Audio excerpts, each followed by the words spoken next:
In hidden corners of the Shadowfell are nightmare domains that hunger for the brave and the innocent, the ambitious and the wicked. Some call this collection of eerie realms the Land of the Mists, but monster hunters know it as Ravenloft. Terror, magic, mystery, and suspense fill these fractured domains, an infinite gallery of unfolding evils, age-old plots, cursed bloodlines, legendary monsters, and immortal villains. Greetings, traveler. It is not often we receive visitors from out of the mists, at least not living visitors. We are Vorpal Tales, and we perform terrifying tales and awesome adventures every day of the week, most days, twice a day.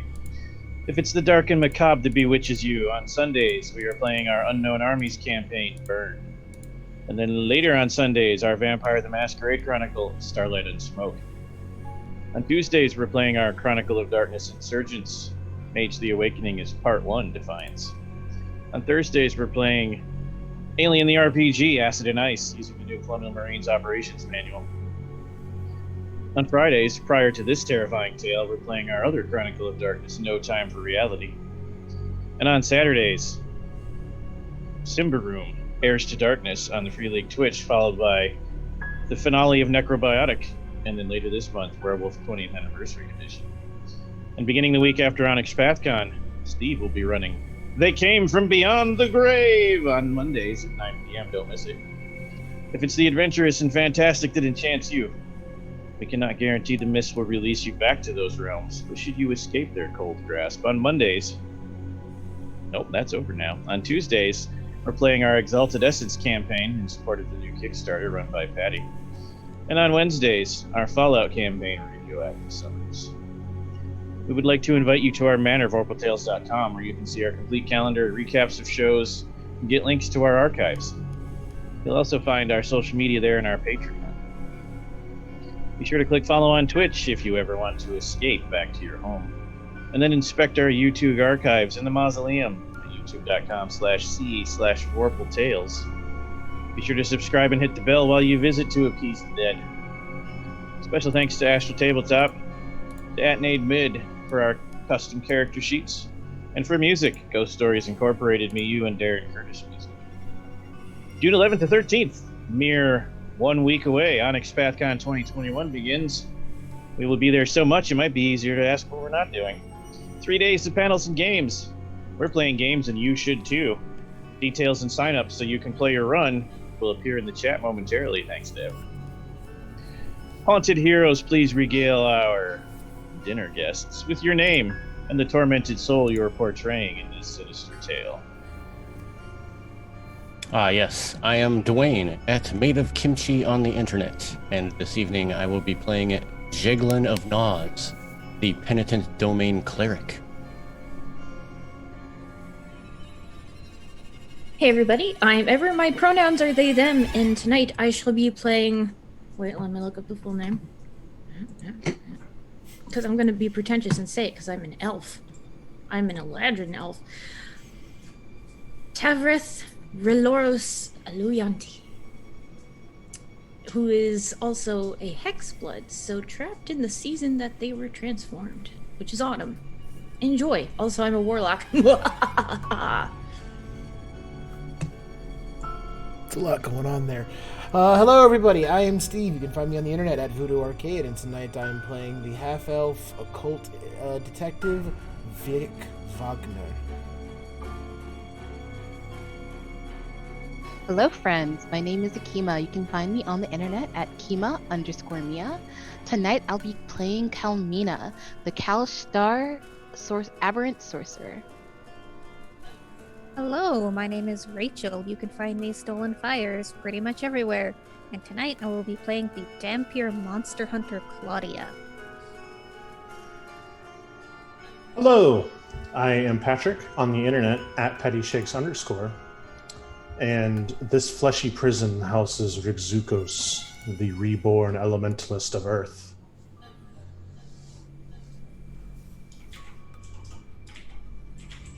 Excellent. And now, Ever, if you would, please enthrall our guests with the events of the last chapter of our terrifying tale. I'm trying to debate, should I do this in character? Yes. Inspiration point if you do. Oh, damn. Okay, cool. Welcome to the world of Ravenloft. We begin by discussing what the horror adventure campaign means to us as players. Next, a discussion of our lineages. Dwayne is a lycanthropic rat. While Ever is descended from the Hex. Well, that's just rude. Steve's going with a human. It's boring. While Akima is playing a member of a psychic race. Oh yes, I remember that. The tentacles. Oh, the tentacles. Yeah. Rachel's playing a Tempir. While Patty is a reborn. Because, being born once is just not enough. He has to be born again and again. A created being. A disturbing number of us have taken a dark bargain. Well, that's just classist. Next up is class. Oh, speaking of classist, Dwayne, playing Jeglin, is a penitent cleric.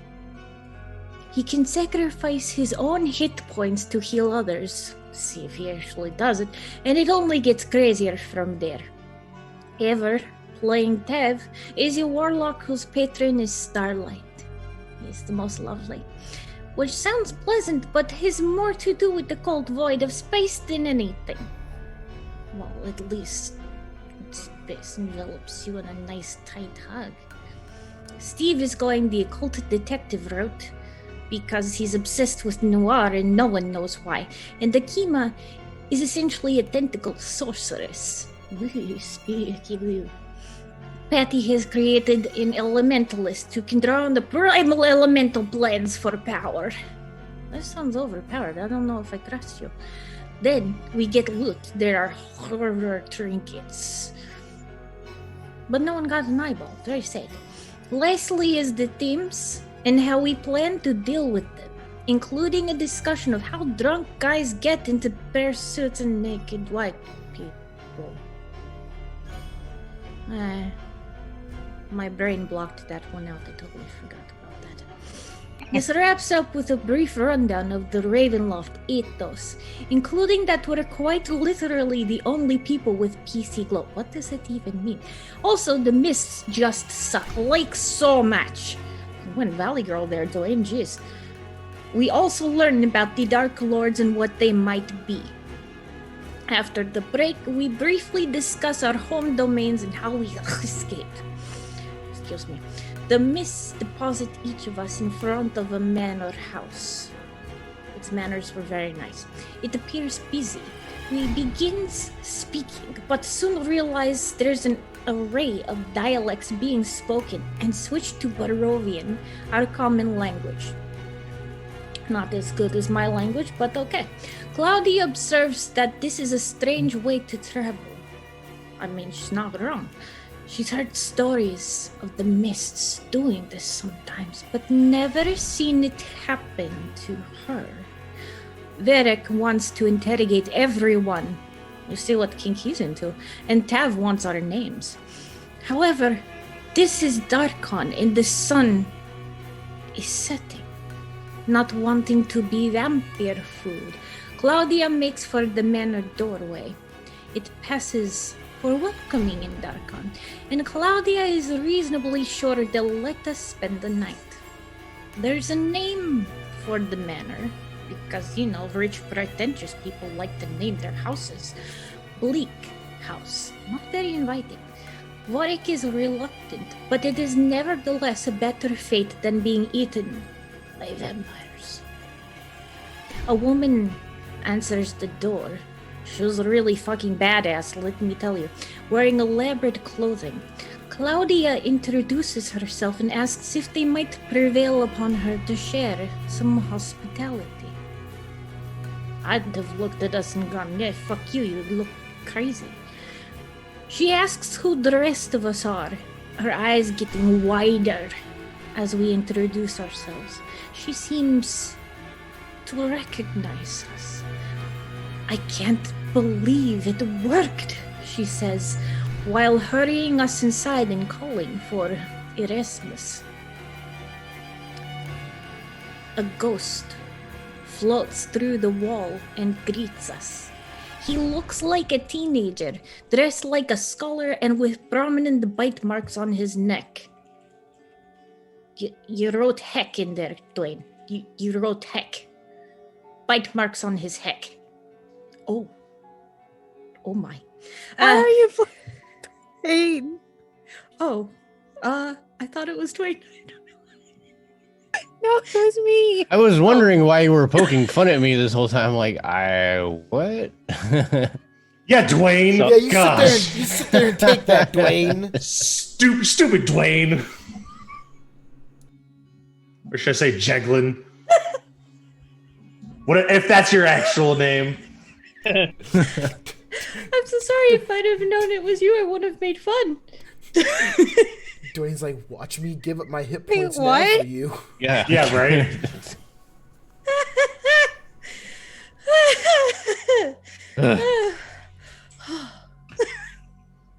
Damn it.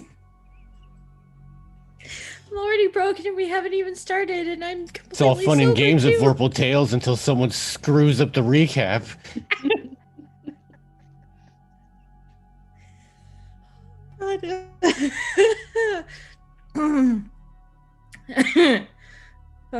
Okay. And see. She asks who the rest of us are, but they already read this part, so fuck ups on you, Ever. Erasmus says he has died twice, because unlike Patty, apparently dying is just too good to do once. I don't understand. And his father seemed to anticipate they were arriving. His father is legendary monster hunter Rudolf van Richtenstein. Both Warwick and Claudia recognize that name and immediately make themselves home in the study.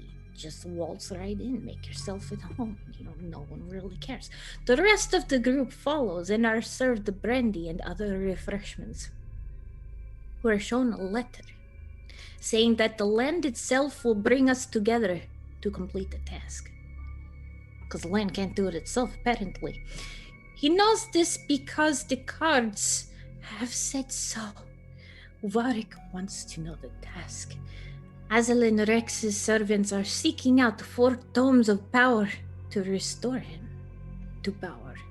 We must intercept at least one of these tomes and bring it back to Bleak House for destruction. They are the Sarkulus shards, Zantun tablets, Ale, Stone, Analex, and Befouled Book of Benar. The Sarkulus shards are a collection of etchings on large gem tablets. The Zantun tablets are actual tablets as opposed to fake ones because they have that in the Ravenloft, covered in horrible writing. The Pale Stone Analex is an unholy text, as is the Befouled Book of Benar. The last book is tricky since it cannot be touched without corrupting the person. It's currently in the library of Castle Ravenloft, but the shards are more accessible as they're in what remains of Castle Avernus. There, I did the thing. Can I have the point now? Yes, you may. Excellent, thank you.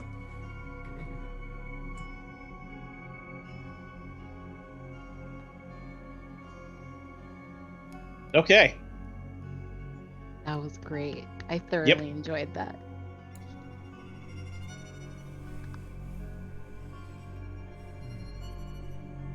And we're just going to move straight into the scene rather than have me say my creepy thing and ruin the whole mood that Tav just said. So, Let's go to Castle Hell. when last we left, you had been learned about the books.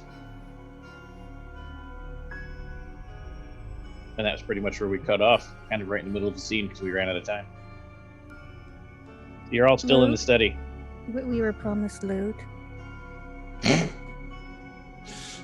GM promised you, Lou. But characters are still all in the study with the ghost and the hard-ass lady.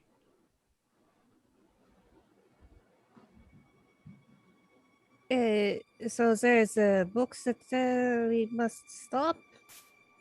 Or I start drifting up.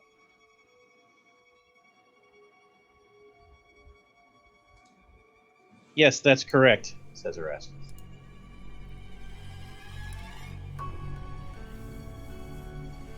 Do you need all of that? All of what? Point to like the books and the display cases on the upper stories. You'll find steel and iron are poor devices for those of the undead. He looks up. Oh, no, take what you need. Weathermay says, Rasmus! Using them, why shouldn't they? Excuse, please. Starts walking up the stairs.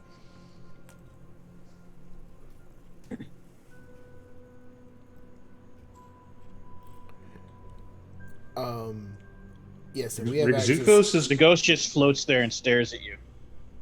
Rigzukos is going to go further into the library, looking for very specific topics. I'm using one of my features. What about Jeglin, Almina, and Tav? I want to look at all the pretty shiny weapons. So very sorry, Calmina. Go ahead. Calmina will do the same. She's actually going to follow Claudia upstairs. Oh, then maybe check out books afterwards. But I follow the new friends. Is that what these are? These are friends, yes? Your Maybe. working associates. No, working associates. We're to keep it professional, jiggly. Yes, Jiggly, what are you going to do? Gonna sulk for being called Jiggly.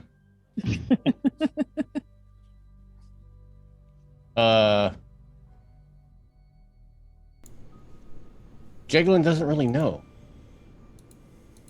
Kind of out of his place here. So many new people. Yeah. So you just kind of stand there while everyone else wanders off? He will. I mean, he'll pick up a book. He sees that other people are picking up books. He'll pick up a book and kind of look at it. Doesn't really know. He doesn't know how to read. You're the guy at the party that doesn't know anybody else, so when everyone just naturally disperses, you're just like,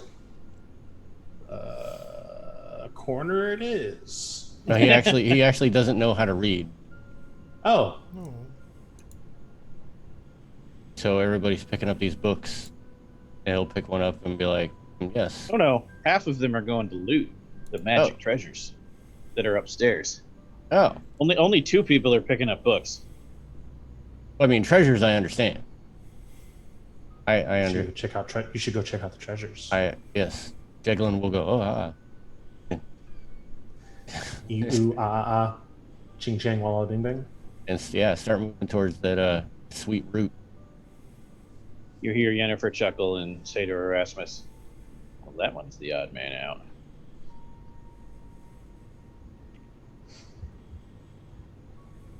I'm with the rats. Yennefer, be nice. And then you're up the stairs. So, there's a lot of stuff here. Since you were heading up first, Claudia, and you did, how far up do you go before you stop and start looking? I go to where all the weapons are, and I am looking for a nice solid whip. Hopefully something magical. Weapons are mixed in with everything else. However, whip's pretty specific. You do find one.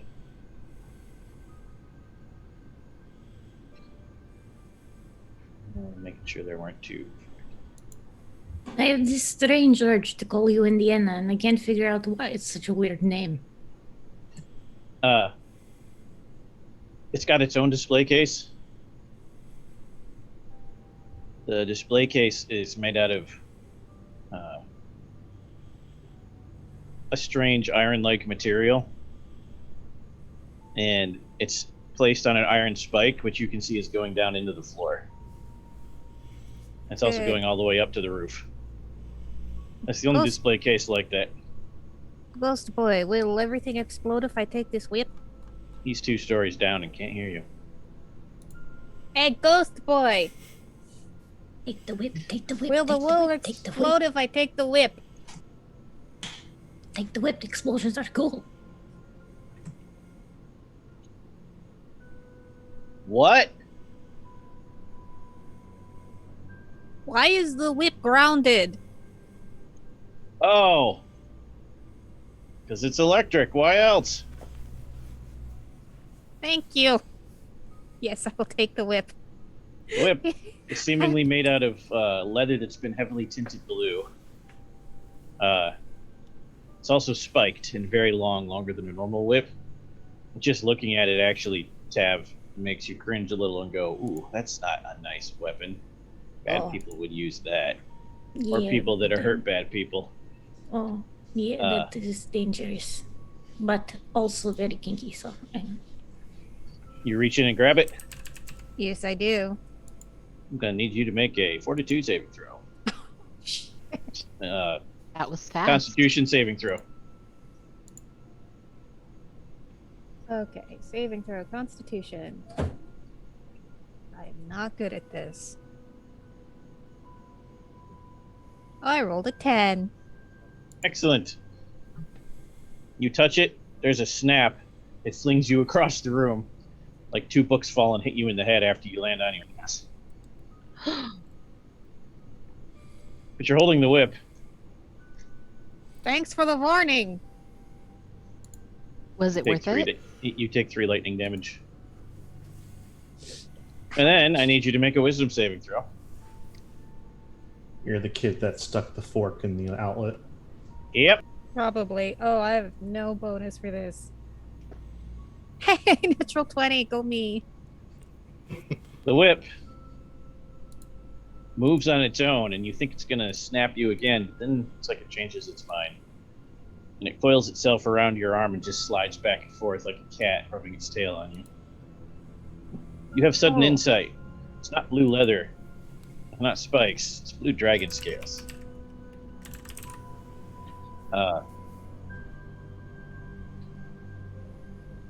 Who's This a particular- good Vic? This particular whip gives you +1 to all attack and damage rolls. Does 1d4 electricity damage in addition to all other damage on every hit. And the target must make a DC 13 con save on every hit, or lose their reaction because they're reeling in shock. Must make a witch save? Con, DC 13. And it bypasses lightning resistance, but not immunity. Oh! It sounds like there's a ton of things that have lightning resistance, but still cool. Do you want to help me fight the bad guys? We're going to go fight bad guys together. Oh, Just that's nice. petting She it. talks to her weapon. That's not concerning at all. But here I am talking to myself, so please ignore me. Requires attunement when you're tracking attuned items. For me, you can assume attunement is instant unless I say otherwise. You just have to remember your attunable limits. Okay. Yeah, you're up there too. There's stuff everywhere.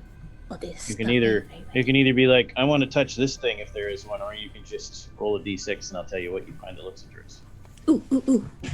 Let's roll a d6 because the dice like to punish me. I'm gonna use the set you gave me. I rolled a 6. That would have been useful last night. Many times. Go back to the top. It's not for you. We can't put that in the lantern list. Okay.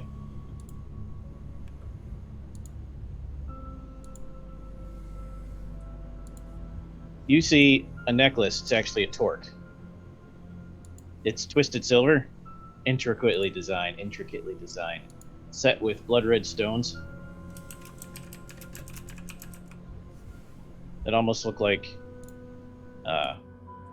It's set with blood-red stones that are cut in such a way that they look like drops of blood that's oozing.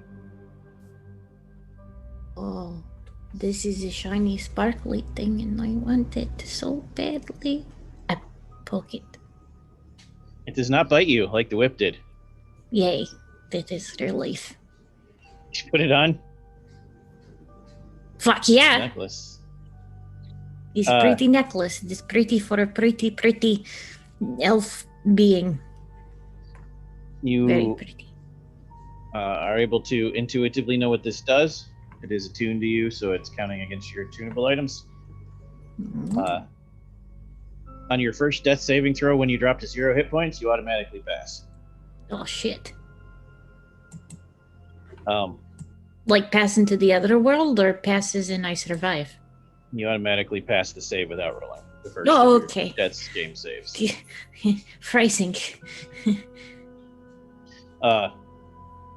Any ongoing damage you're suffering, if you hit 0 and that pass kicks in, immediately stops, as if staunched or corrected. In addition, you do immediately after the clasp clicks in the back, you feel weird. You know that tingly Yeah. feeling? That tingly feeling when the wind's cold and it's like slowly spreading down your back because there's a crack in your jacket or you didn't pull the hood up. A It crack just it, gets if in you there. will. That's correct. It's like that, except it's like it's spreading through all your veins. Or like ice cold water, except just your throat, it's all of it. Does this make me evil? And then you just start shivering uncontrollably like you're freezing. And Claudia notices all of your veins are actually like a silver color now. They're not pink anymore, where they show through the skin. Are you okay? I'm a little cold. Maybe magic necklace make your veins turn to ice. Oh my god.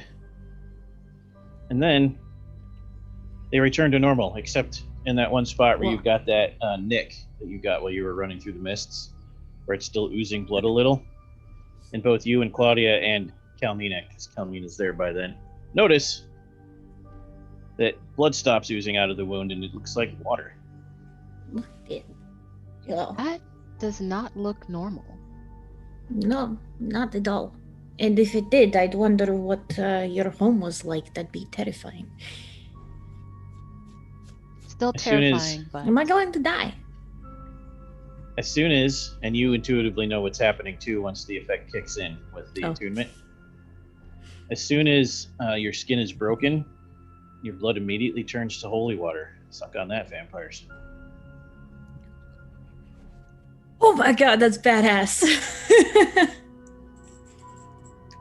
So, But any also now I feel creature, dirty.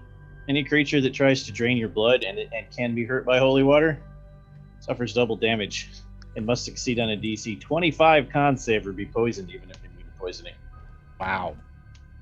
It can make a save once per turn to end the effect. Oh my god, that's amazing. And you can splash your blood around like it's holy water, but you'll still bleed out. Hey, what's a little bleeding out among friends? Calmina, you want to look for something specific or make a roll? Calmina is probably going to look for some clothing, considering she escaped only with the rags on her back and nothing more. And possibly maybe a rod or staff or wand of some sort. Okay.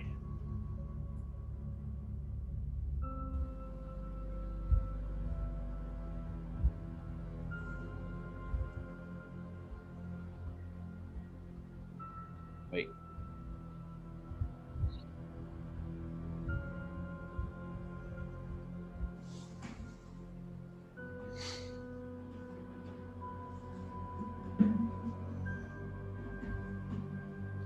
Looking for clothes. Stand by.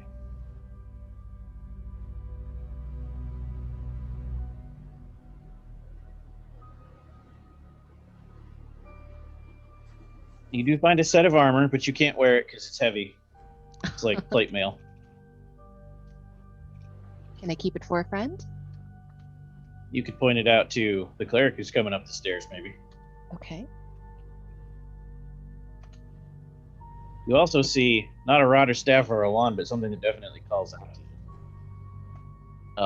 It's an amulet, or not an amulet. It's a small figurine of what looks a lot like epic battle between a person and some kind of horrific monster, and the person is overcoming said horrific monster, and it's intricately carved out of obsidian and jade. Jade for the hero, and obsidian for the backdrop, and then the monster itself is like shifting, like it's a crystal that shifts through the color spectrum. Ooh. Does she get some sort of magical? Yes. Ooh. Can I roll for Arcana to see what it does? You could, without having to touch it first. Yes. Go for it. Awesome. Akina's doing this the smart way. Yes.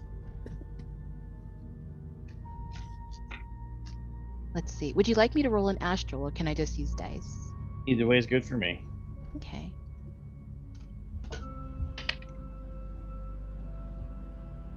I got a 16. Once per day. Once you're attuned to the item, once per day on a short rest, you can recover a D4 in sorcery points, in addition to any other recovery you would normally get for sorcery points. Awesome. You also do find clothing.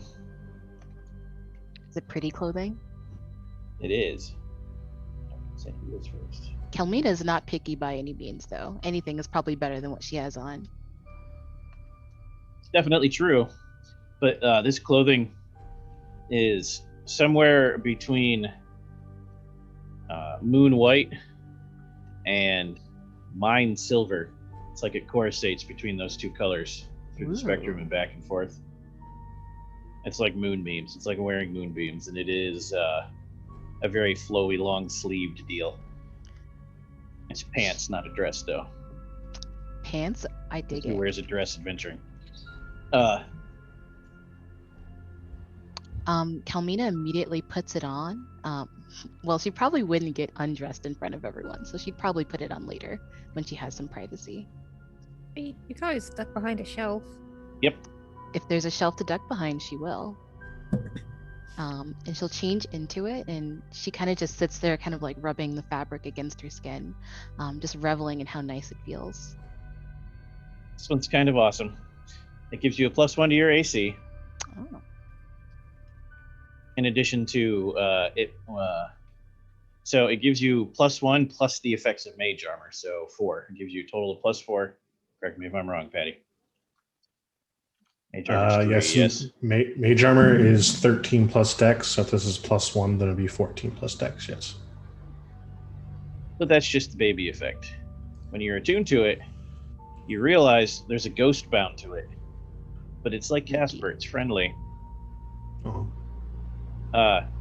All it requires is that you feed it a little bit each day of your blood, but it's fine. You must sacrifice 1 hit die per day. Not actual hit points, but a hit die like you would use on a short rest. Mm-hmm. Or at sunset, you lose attunement and have to re-attune. Okay. If you want to tune willingly, you have to wait a week to re-attune.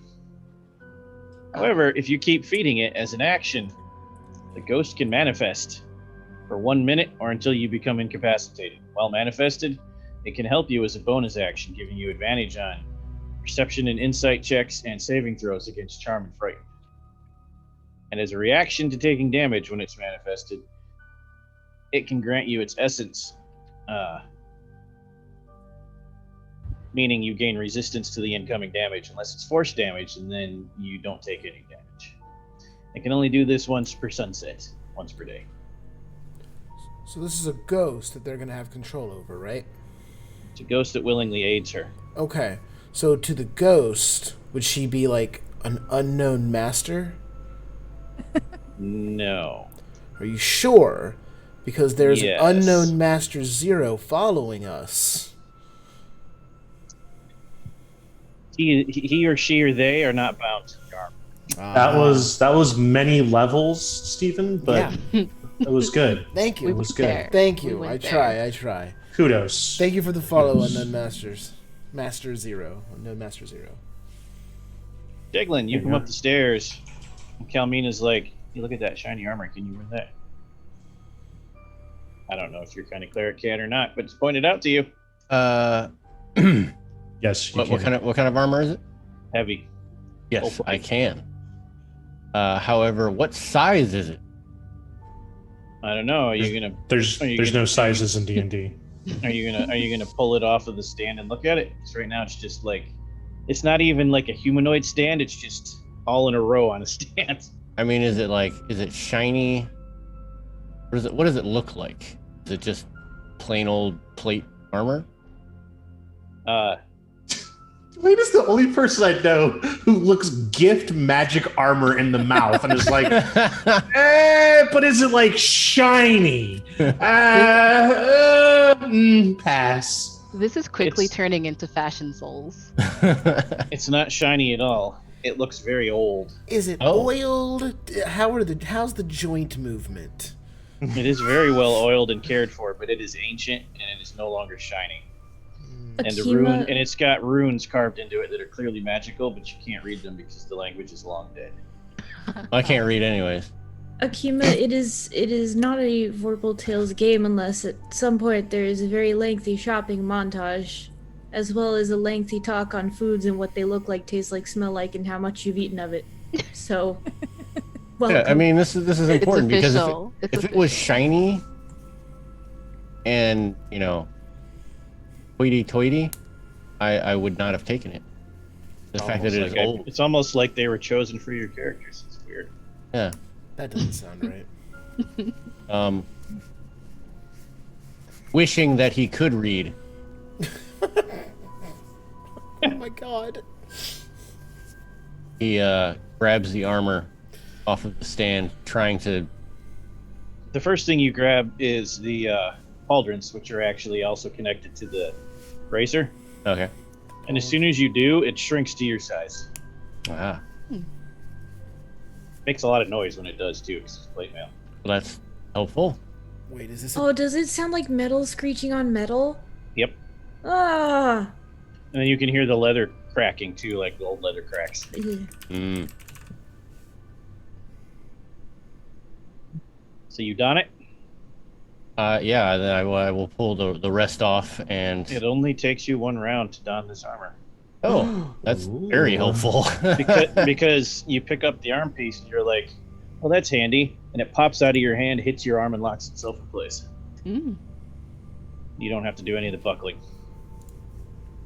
All right. I have effectively have a... Iron Man suit. Yeah. I was thinking it and I was trying not to say it because I'm like, you've It, already interrupted too much. Go, go, Jiggly Ranger. It only gives you the normal full plate bonus, and I said only because you're Dwayne. However, while wearing it, you have advantage on any check to maintain concentration on cleric or paladin spells. And as a bonus action, you can use your channel divinity to activate the runes, even though you don't know what they say, which allows you to, we're gonna watch Steve's eyes get big, maintain concentration on 2 spells at once for 1 full turn. When the turn ends, you pick pretty which good. one keeps going, and you have to lose one. Okay. It's pretty good. That's, juicy.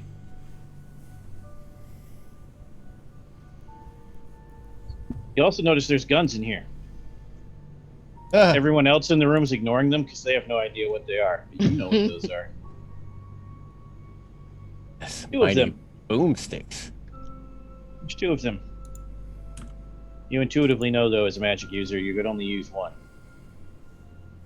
Right. The conflicting magics would cause all kinds of bad effects if you tried to take them both. You can only attune to one gun. One of them, the muzzle is flared and is decorated and carved to look like the gaping maw of a dragon, and the rest of the barrel is carved into small scales. The other one,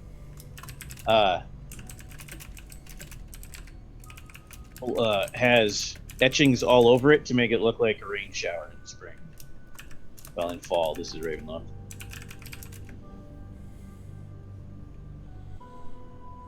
They're both flintlocks.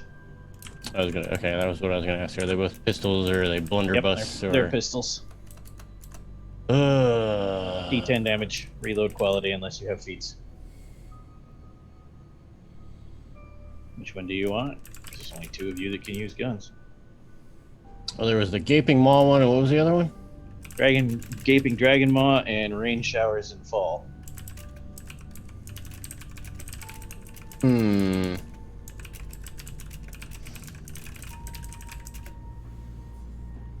I guess Ezra would be more of a rain showers and fall. Okay. Touching it, you immediately know its name is Rainfall. You have to attune to it, so it uses an attunement slot, so did the armor. Okay. It has +2 to hit and damage, and as an action, you can fire into the air. The bullet splinters into lead rain. All creatures in a 30-foot cone originating from you must roll dex saving throws or take 4d10 piercing damage on a failed save or half an unsuccess, once per long rest. Jesus Christ. Okay. FYI, there's enough here. 30-foot cone? You can make it rain. Lead. There's enough here for each of you to get 2 items, by the way. What does The gun is other obviously gun not for do? any for you. The other gun is for Steve. You don't even know what a gun is, Claudia, because they don't exist in Darkon. You're like, that's a weird piece of metal. You can't stab with that. Just by some sort of monster you need to club to death with hollow iron rod. I don't know. Exactly. Maybe it's a weird wand of some kind. Who knows?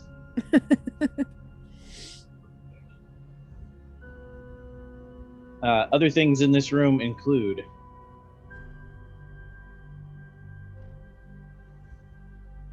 a candelabrum, an icon of a cruciform, a weird looking talisman with tentacles with weird shapes in the middle, an amulet, a monocle, a ring, a sword, and I'm just calling it a sword because every time you look at it, it's a different sword. The hilt doesn't change in the basic shape, but the blade keeps changing between sword blades. There's also mittens, a lantern that looks like a pumpkin, a long sword, a short bow, and that other gun. So for those of you with only one thing, you can pick something else. I'm going to borrow from Akima and ask for an Arcana roll to try and figure out which one might gel the best with my abilities. Do it. Get me a 13 or higher. Means I only have to roll a 5 or better. Yay, 21. Okay, so I'm gonna assume you would share with the party because for the ease of getting through shopping. Yes. But the candelabrum is for messing with devices. It'd be really good if you had to deal with secret doors or traps or clockwork devices. The icon is a holy symbol, but it doesn't have to just be used by clerics. It is specifically for vampires. The talisman is some kind of ward against weird tentacle monsters and psionics. The amulet protects you against certain types of creepy Ravenloft undead things. I won't tell you more unless you take it, though. The monocle obviously lets you use it to... At least you immediately like, yeah, it's going to make me see better. Wait, no, what? Wait, what? It's infused with the eye of a beholder. Dope. Meaning it does what the eye of a 18. beholder would do. Ring. No, behold things, look at them. Patty knows Right. what that does. The ring attunes you to a certain kind of energy. The weapon that changes forms takes the shape of whatever blade you want it to take on, and then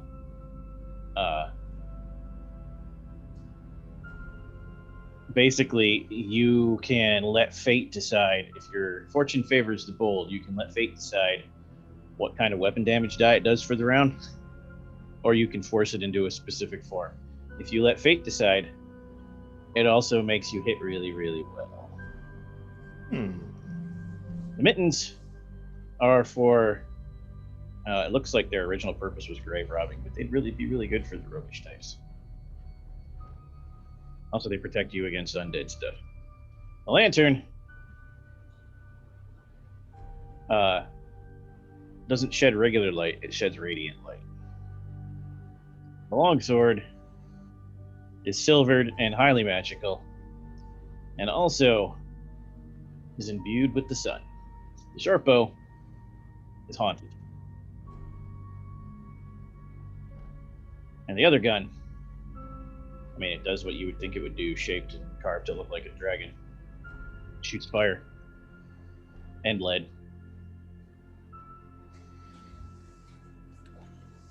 Fire bad. I think I'll take the amulet of protection against undead.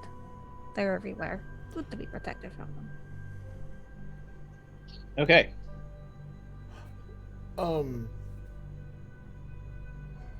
So I know we're doing the shopping Oh. thing. Hold on 1 second, Steve. Oh, yeah, sorry. I forgot to tell them one, so it's my bad. Go ahead. There's also a seance candle. It's very girthy. Almost forgot the most important one. Go ahead, Steve. Yeah, I know we're doing the shopping thing, so do you want me to do the gun first or the other thing with the book first? We'll do the shopping first, Okay. just so that it's done. Sure, that makes sense. Okay. So the amulet for Claudia is the amulet of the exorcist. It's silvery and just feels positive. It doesn't have to make you happy, but it makes you confident. It's cut into the shape of the sun a blossoming flower with the sun as the middle of the flower. Some kind of lily, Darkonian lily. As long as you're wearing it, you're immune to all the negative effects of the Hollow spell, and all incorporeal creatures have disadvantage to hit you. Nice.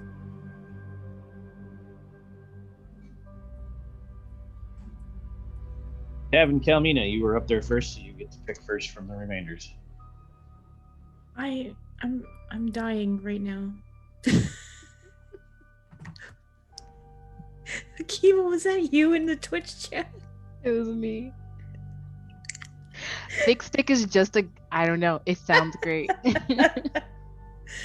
is a girthy candle. It is a thick stick. It's a thick stick. Oh my god. Kalmina will pick last. She already has 2 things, so she will pick last of the things. All right, you're probably done then, unless we have extras. Yes. What about Tav? I'm going to trust God on this one. Great. Roll a d10. That'll get most of them. D10. Come here, you beautiful, beautiful, sparkly thing, you. Mostly because no matter what you roll, I'm giving you the candle. It's for you. So, Well, I rolled an 8. I don't know if that helps you with anything or not. the Girthy Seance candle is bone white, burns for 1 hour. While alight, it attracts the lingering vestiges of dead spirits who come and whisper to you, which is good because you can talk to the dead. If you burn it for 10 minutes, you have advantage with any saving throw or skill check associated with divinations. And the targets have disadvantage to resist them. That you don't have to cast them. So you can light it and hold it, and the cleric can cast his I demand to know things spells the cleric's always get. If you burn it for 20 minutes, you can ask a single question of a corpse as if casting Speak with Dead, except it automatically works, no roll, to see if you get truthful information. And if you burn it for the full hour, you can cast Legend Lore related to a specific individual. And any creature within 5 feet of it gains advantage on skill checks to defeat a haunt. However, it only burns for an hour, so it's either the last one or increments of the first 2. So when I do burn it, does it go down? When it's fully burned out, it takes a week to regenerate. You can use it again. Oh shit, sweet. That's awesome. All right, that leaves Jeglin, because you only took the armor. Oh, I took the gun as well. Oh, you took the gun, right. So, Rigzukos and Videric, who's first? Vera can go first. Yeah, I'll go. So the gun. Yeah. Obviously, you're going to take that. Oh, definitely. As soon as I see that, I kind of make my way to it. I take mine out and kind of like compare it. Far superior. Mine, of course. No, this one actually. It's balanced better. The metal is carved, is like cast better. Whenever you make an attack with it, this is whenever. This is not limited by uses. All creatures within 5 feet of where the bullet hits, DC 12 Dex save or take 3d6 fire damage, including your target. Whoa! Explosive bullets Hold all on. the time. Okay, hold on. I mean, it's an easy DC, but like explosive ammo. Ooh. Anytime. Yeah. Oh, I'm sending them to everyone in the side store. Oh, okay, thank you. Okay, so I got explosive rounds. Cool. You ain't quiet. It'll do the job. So that leaves the longsword, the morphing sword, the bow, the lantern, the mittens, and then the other one that's obviously for you. The candelabra. Candelabras for me? Clock Thief's candelabra. It's an ornate brass candle holder that sheds light with or without candles in a 10-foot square that reveals the intricacies of magical and mundane devices, giving you advantage on perception and investigation checks to notice and identify traps and secret doors, and perception checks and arcana checks to notice and identify constructs. Okay. That's for you. Yeah, no, that's for me. I'll take that. In addition to its power to reveal, because we're not done, it can conceal those in its light from any automata from noticing you. As an action, you can activate the ability. Okay. So we can sneak past Additionally- constructs. Cool. Additionally, all undead have disadvantage on perception checks to locate you when you're trying to hide in its lit. So it shines light, but also lets you hide inside the light. Yes. It's not a huge radius, it's 10 feet, but you can get the whole party in a 10-foot square. Yeah. You know, I did bad. I'm bright like a diamond. Okay. Alright, Rick Zukos, pick your two, and then we can split up the remainders. Sound like a pretty cool ring. Ring. Thought you'd go for the monocle. That's probably my second one, but the ring also sounded up Zuko's alley. The ring is called Dragon Eye. This one requires attunement. It's very minimalistic with barely any engravings or decoration, except for, the massive gem. The gem was dipped in some kind of blood, probably dragon's blood, because it's called Dragon Eye. It has a very weird crimson tone. You have no idea what the gem was originally. As long as you're attuned to it, you may, whenever you finish a short or long rest, choose a damage type: lightning, poison, fire, or cold. So your next long or short rest, you're resistant. And once per that period, you can just save against it without rolling. So I know people don't know yet, but you get a lot of resistances as an elementalist. So yeah, we'll take the ring. We'll just add to the list. And then I guess They might get you with that one. I'm between the monocle and the talisman.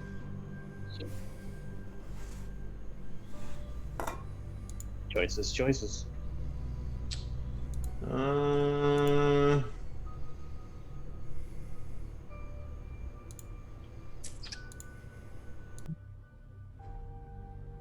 I'll go with the monocle. Good choice. So, it's called Doomsight, or more commonly known as the Eye of the Spectator. Requires attunement. An overly generous beholder created this monocle by giving away an eye stalk. It's highly exquisite and made of gold and silver, adorned with minuscule engravings in Aklo, or Undercommon, whatever you want to call it. prolonged attunement to it may cause eye strain, as looking through the lens is tiring. But whatever, there's no mechanical effect. Just roleplay that. Sure. While attuned to it, your dark vision is 120 feet. In addition, it has 4 charges per period.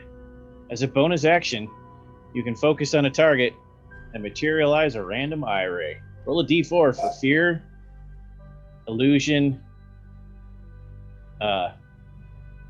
Disintegration. It's missing one on my copy. Oh, I see. Nope. Ha! I see. Fear, illusion, or the death ray. Yes! Excellent. The third one, the one I'm missing, is a force ray. But I knew you only cared about the death ray. You got the fear, the illusion, the force, and the death ray. It regains 1d4 charges at dawn. This one won't melt and explode if you run out of charges. Just can't use it anymore that day. That's good.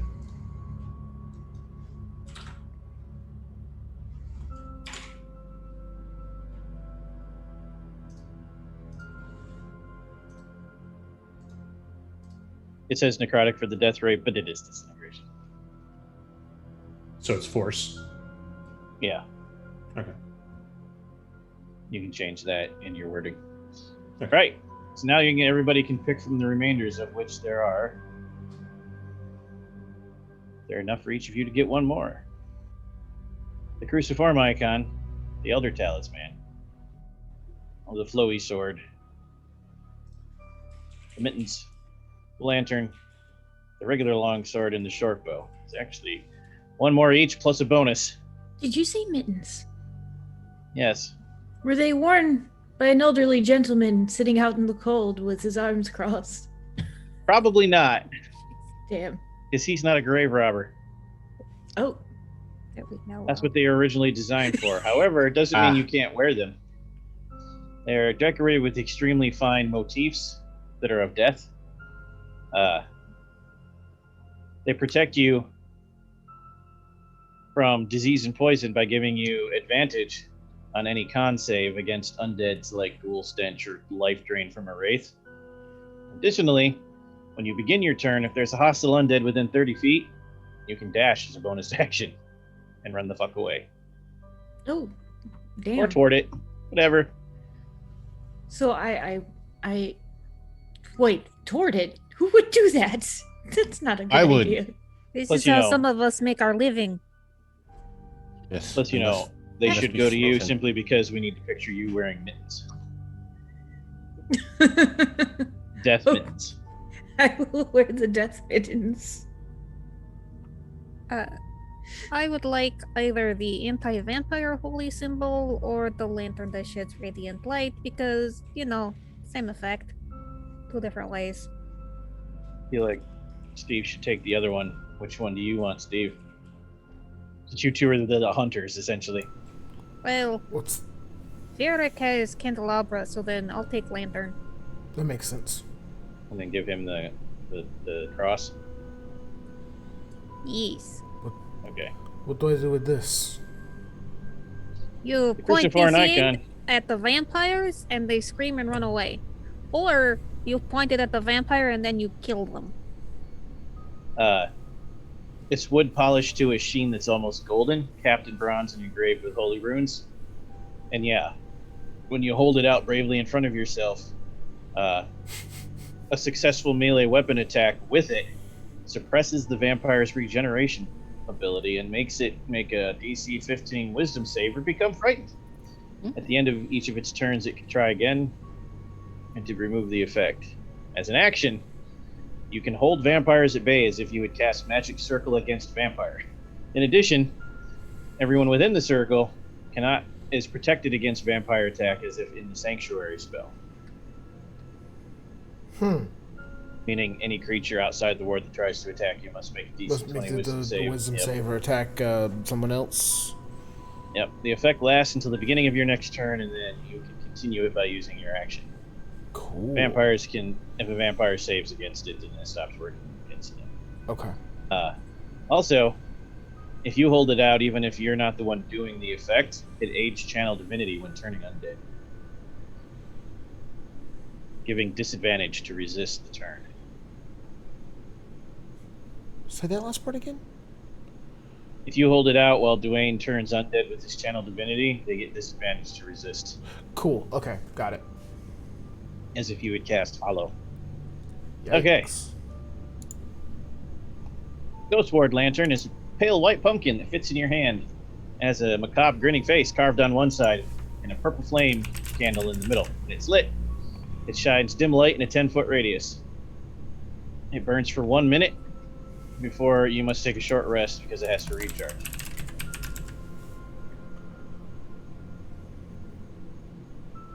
Okay. Undead must make a DC 12 Wisdom save when entering the radius, when they or take radiant damage. How much And if damage? they succeed, 3d6. If they succeed, they still take damage. They just take less. And if they're incorporeal, they have disadvantage on the save. If it's destroyed, which you can do on purpose, it's a radiant bomb. You can throw it and blow it up by smashing the pumpkin and all the undead. If you do that, the save becomes much harder to resist and it does a lot more damage. Nice. Okay. Who else still needs a third thing? Rigzukos. And Jiggly. Rigzukos. Did you take a weapon yet, Rigzukos? I don't use weapons. You don't what? I don't use weapons. You want the Elder Talisman or... I Yeah, don't. that's use the only weapons. thing left that's not a weapon. I don't. I channel the elements as my weapons. I don't use weapons. The world is literally my weapon. Oh my god. I feel like Ward against the Elder Thing should go to Kalmina. Kalmina has a lot of psychic resistance already. Is it something that would stack or aid her on top of that? The Elder Talisman is made out of really old stone and looks like a 7-pointed star covered in tentacles. If you've seen the new Conan movie, it looks like a crown. When you carry it, you have an advantage on all saving throws against spells. And you are always assumed to have protection against evil cast on yourself if the creature has the mythos descriptor. Oh. If you hold it in both hands, you can detect mythos at will as an action. And once per day, you can do all of the following once per day each. Detect mythos, dispel mythos, magic circle against mythos, or shield of mythos. That last one is a new spell I'll give you later. Okay. They basically work like detect evil, dispel evil and good, magic circle, and shield, but only against mythos creatures and effects. Obviously, it's inimical to mythos creatures, and enhances any spell that would bind or dismiss them, giving them disadvantage. Finally, they can't hurt it. Ever. They could kill you, and it would still be laying there. Any non-damaging spell or effect used by a mythos creature to try to get around the power of the talisman just doesn't work. It's as if it has anti-magic against being dispelled. That would Which come in means handy. if you make it the focus of like Forbiddance or Hollow and jam it into the ground, it's permanent and forever against mythos creatures. Kalmina would like that. Coming from the realm of mind flayers, that'll be a very useful tool when you go back. If she goes back. I don't know if she wants to. I mean, not that this place is, picnic with roses, but I would not want to go back to that place, like, ever. Kalmina agrees. Patty, we'll catch you up with the third item later since you don't use weapons. But there are 3 weapons left. A long sword, a morphing sword, and a short bow. As it being an icon of Ezra. Said a longsword. Sword? Yeah. It's called Long Fang of the Moon and requires attunement. It's silvered and is +2 to hit and damage. And whenever you deal damage with this weapon, you can choose between slashing, or radiant. It can deal the radiant damage a number of times per day equal to your proficiency modifier it recharges on a long rest. You hit a shapeshifter with it. DC 20 con save or take original form.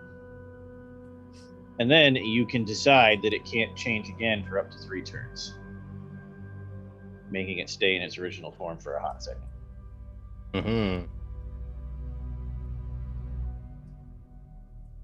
Good against evil were-rats, just saying. That leaves Morph, Sword, and Bow.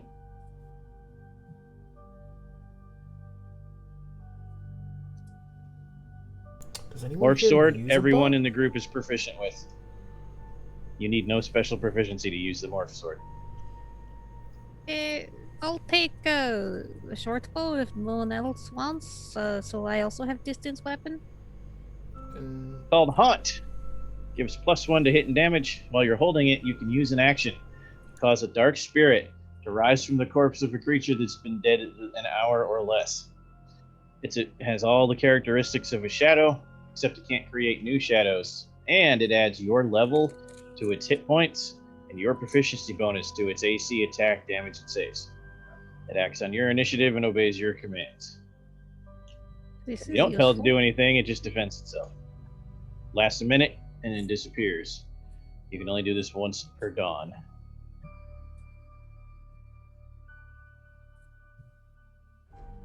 That just leaves Morph Sword.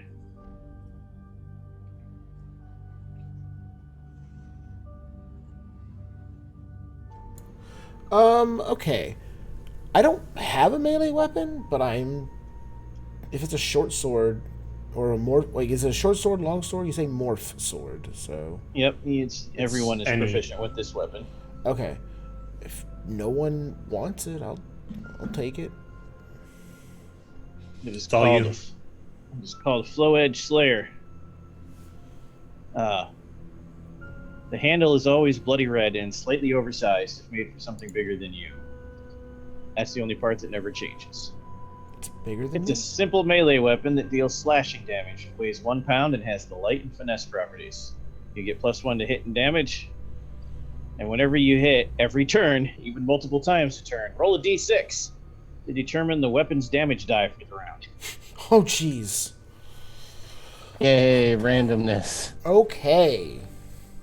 That could be fun. And here's how fortune favors the bold. If you let it be random, because you can force it to retain a form. If you don't, and you take your chances on the die, because you could get like dagger damage, Mm-hmm. it bypasses all resistances and immunities to it at all times. Yeah, I would never not take the random.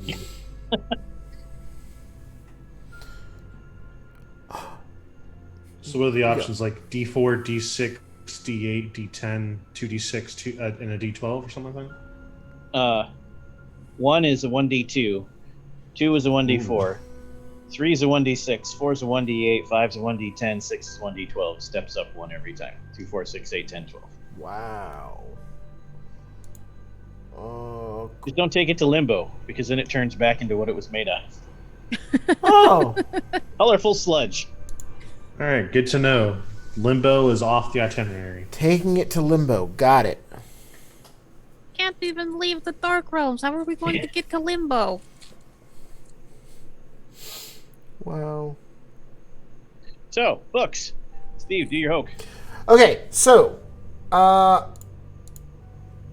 Virik, grabs a stack of books and sits down at a table, puts his feet up, and just starts speed reading through them. Specifically, I am focusing on... We're pretty... hold on, before I begin, I just want to make sure that we're all on the same page here. And I flip through a book. Oh, yes, I see you did a pun. It's very funny. Yes, I'm a very funny person. Ha ha ha ha. Yes, so Viti Virik. Yes. We're going to Castle Avernus first. It's closest, and we would get our first big clue there. Is that right? That's where you Nice. need to go to get the first book. It doesn't mean you're going straight there. But yes. In regard to our immediate mission, that seems to be where we're going. Correct. Okay, perfect. So I'm going to go through and find every book that I can on Castle Avernus. history, lore, what tends to be there, or what's in the areas between here and there. So, focusing on stuff like that, at 9th level, I have Knowledge is Power. Gain the ability to discern fact from fable and find out creatures' weaknesses. You can spend 3 hours in a library or other location that would have knowledge about night horrors. After that time, you gain knowledge of 3 undead creatures of your choice that include their AC, damage resistance, damage immunities, and damage vulnerabilities if they have any. After you use this feature, you must go to a new location to use it again. So basically, what's the most? I want to research what most likely is going to be the undead creatures we come up against there. I'm assuming, and then that way, officially, mechanically, our characters will know what to do against them. Okay. So,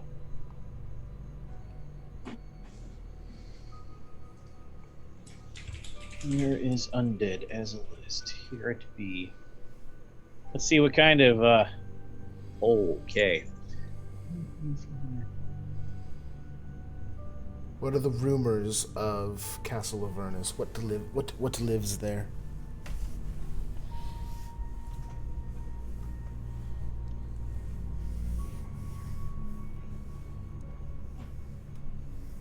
Right. So when it comes time to roll on what kind of undead you're going to learn lore about, I'm going to need you to roll the 1d100 3 times. D100? Really big monster manual.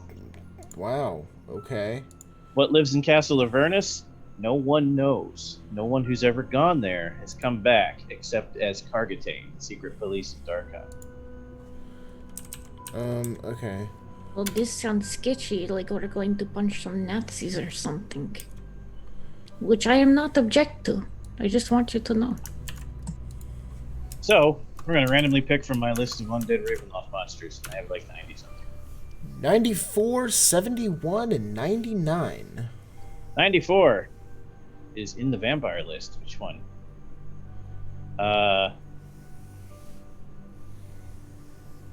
Nosferatu. Write that down. We'll go look at them after we get the list. Alright. Character notes. I have learned undead Nosferatu. What was the second number? 71. Vasilich. And the last number? 99. 99. Zombie Lord. Alright. Alphabetical, if you couldn't tell. Okay. Nope.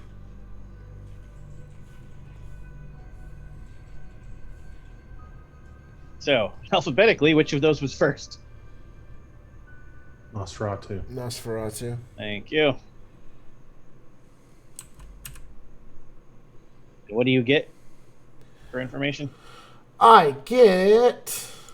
Nope, that's the wrong thing. Everyone excuse my Outlook pop-up. It's going to take up the screen for about 1 second. There we go. Close you. I get... Oh, my eye. Yeah. After that time, you gain knowledge... AC. 16. Damage... Resistances and immunities and vulnerabilities. Resistances: necrotic, bludgeoning, piercing, and slashing. Resist, necrotic, bludgeoning. No immunities, no weaknesses. Hold on, sorry. Bludgeoning is necrotic, bludgeoning, Piercing and Slashing. slashing. Okay. BPS. Yeah. And then no special weaknesses or immunities. Okay. Alright. So it can resist necrotic and BPS. Alright. 16 AC. Cool. Vasilich. That's the two things you get from it. Yeah, you get its AC, Okay. its resistance, immunities, and vulnerabilities. Go ahead and give me a religion roll. We'll see if you can actually just get information since you're reading about it. Religion roll, you say? Or undead, yeah. Hell yeah.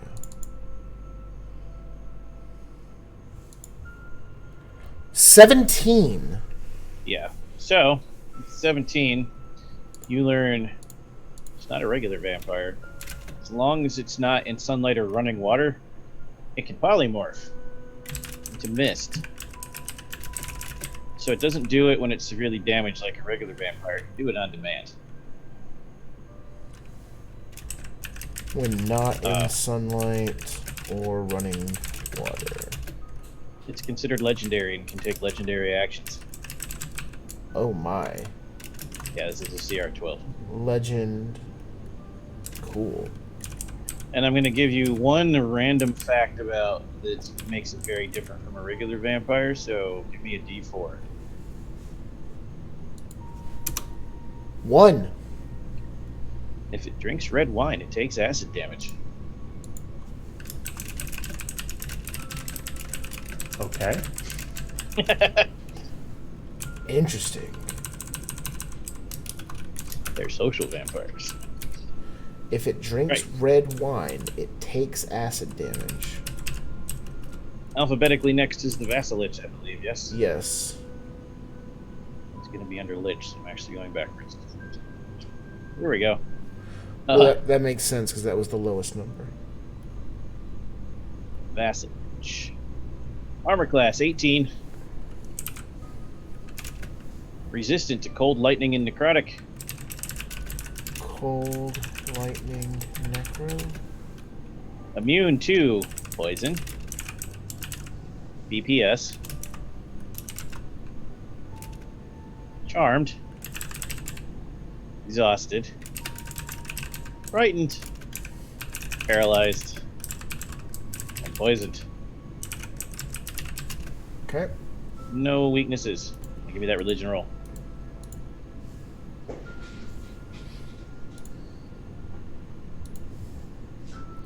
Ten. Vassaliches are created by other liches to be vassals. They are servants to true liches. Meaning the odds of finding them in a true lich's castle are pretty high. They are vassals to true liches. Servants. Nice. Alright. And last but not least, we had zombie lords.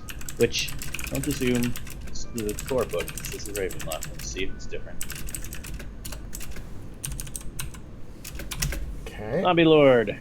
AC 14.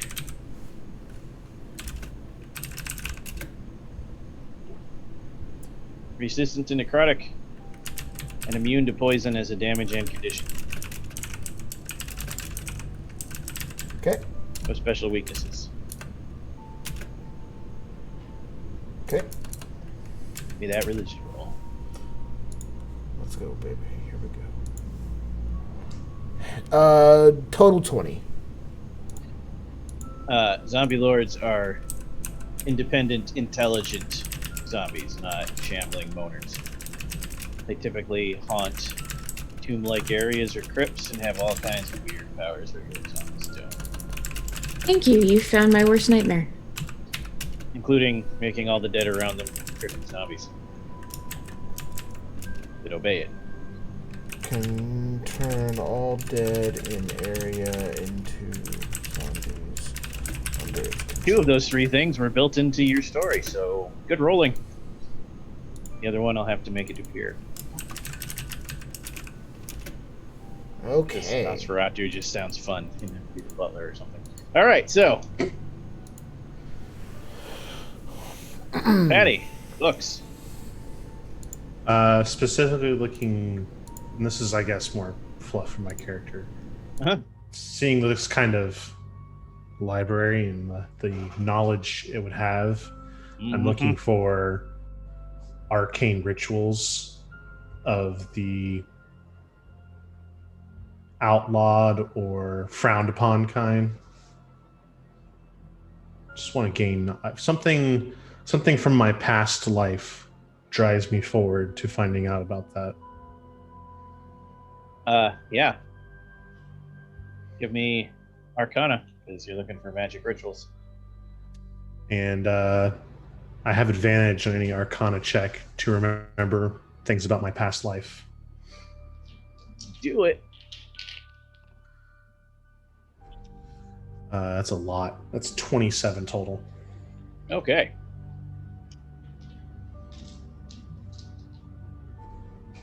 the one I want? Yes.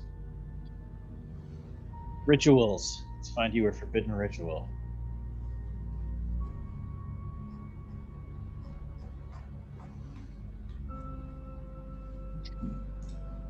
Hulu games. This is going to get weird, Patty. Yay! First, give me a D4 to see which source you get, and then another D4 to see which ritual you get. Rituals, a spell you can Alright. use as a ritual. I'm going to use my Call of Cthulhu D4 for this. Good choice. 3, and then Okay. 3. Okay.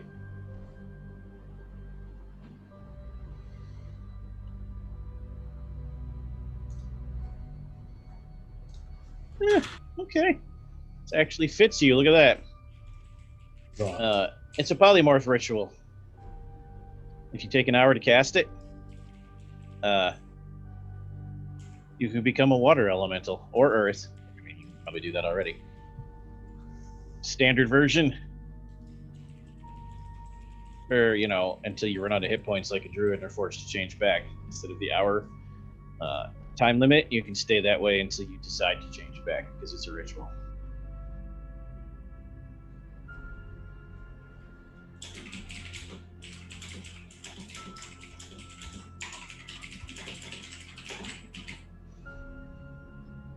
Excellent.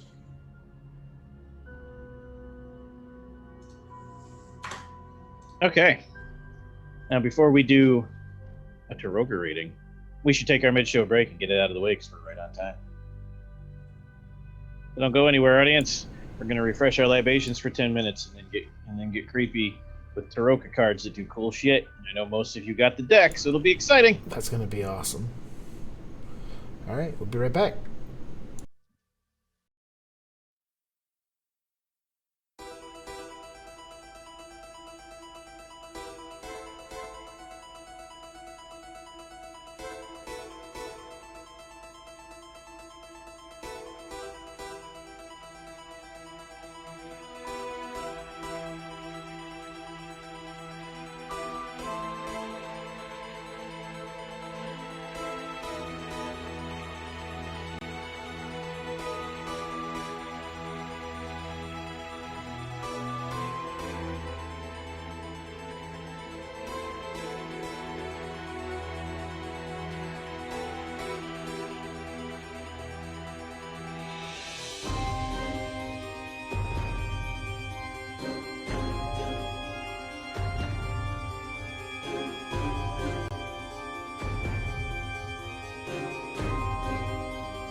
All right, we returned from break, freshly libated, snacks. Therefore, let's get spooky. But before we can get spooky, and or at least let you enter your planning phase in character, special rules for my Ravenloft using a cool book you can get on DriveThruRPG that we did not make, but I love the people who did, called Taroka Unleashed, specifically for Ravenloft. It introduces a new mechanic wherein you can use cards instead of inspiration. So every time you guys get an inspiration point, you will instead draw. And we will find out what the card does. However, you're all starting with 2. You were going to get 1 free, and then everyone in your cosplayed. So I gave you a second boost, so you all start with 2 cards that I will draw. High deck is more powerful than low deck, but high deck only applies when I'm drawing. When you guys get inspiration points and I tell you to draw for yourself, low deck only, so only sweets. I got another one for reading the recap so terribly. I mean, wonderfully. You get 3! Yes! So, are we ready? Yeah. Jiggling your fate. This is the Raven. And the artifact. Ooh. Look at both high deck, aren't they? Look at you. I did good. Yeah. High deck is more betterer. So, Fortune artifact. smiled upon you. The artifact, you believe. So, high deck actually comes in the form of a curse, but when you overcome it, it becomes a blessing. Ah. Sweets, regular sweets, are just blessings. So you Okay. believe an unassuming item on your person, whatever you want it to be, your trinket or otherwise, imparts upon you great power. Until this ends, attack rolls against you. Or I'm sorry, if you lose the item, and until you get it back, attack rolls against you have a +2 bonus, and you have a level of exhaustion at all times. However, once you recover said lost item, you can cast the Identify spell once per long rest as a ritual forever, with no material components. Oh. Or you can discard the card and forever after be able to cast Legend Lore once per long rest. Discarding it, though, means, well, I'm not going to tell you that. You'll find out. It's bad. Oh, I'll take the I'll take the curse. That is the artifact, so you can mark it. Wait, so does he start off with that item being lost? Nope, he has to lose it to Oh. kick the whole thing into effect. Ah, okay. However, I will endeavor to make sure he loses it. Or else what fun would it be? What is your artifact, Jacqueline? Yes, what is your trinket that actually is not lucky, but you think it is? I assume that it will be the holy symbol that was given to me by the strange man before I came here. Okay. The Makes metallic, sense. the metal one. The mist trinket, yes. Okay. Raven. All is hopeless. For the next long rest period, you have no proficiency in any saving throw. When the long rest period expires, discard the Raven and gain for 1 long rest period proficiency in all saving throws. Okay. Man, I don't know if that balances out. In addition, after you overcome the despair, you also gain advantage on all insight rolls for 1 long rest. Okay. This is fine. Yeah. Sure. It'll be the first long rest period. It won't be random. All right. Yeah, Claudia. Diviner.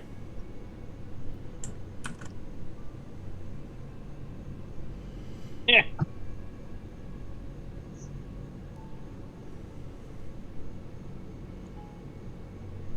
Huh. Sorry, I was checking to make sure they weren't all high deck, but they're not. Oh, I'm reading. Dwayne's were high deck, but yours are not, Rachel. I'm sorry. You got 2 of Pentacles and 8 of Pentacles. So, let's see what you got. Which is also stars for regular tarot decks. So, 2 of stars. You can play the card and roll a d20 and record the number. You can replace any attack, roll, saving throw, or ability check made by you or any creature you can see with the roll you roll ahead of time. You must choose to do so before the roll. But you can do it once a turn, forever, until you discard the card. Nice. And by the way, when I say discard the card, the high deck have a side effect in addition to the low deck. When if you don't discard the low deck, you can only have a number of low deck cards up to your proficiency modifier. You can only have 4, which means if you get more inspiration after that, you don't get any benefit unless you discard one you already have. So that's the Diviner. The Necromancer, which is the 8 of stars. When you make a death saving throw, play the card, which discards it, to get advantage on the save. And if you succeed, you immediately go to 1 hit point and are conscious. You can act.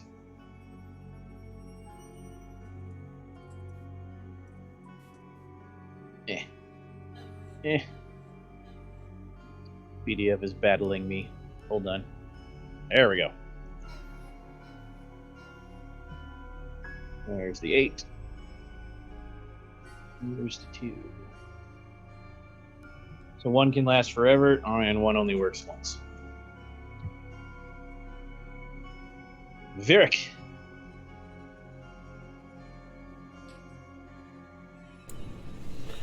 Six of whatever that is. I can't see that. Neither can I. I gotta figure that out in a second. Cool.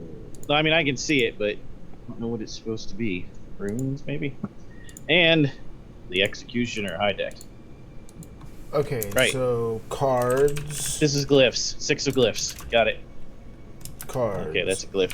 6 of glyphs. Is an anarchist. For Steve, how appropriate. You can play the card as a bonus action to either roll a d10 or a d20. You gain temporary hit points equal to the result if it's even.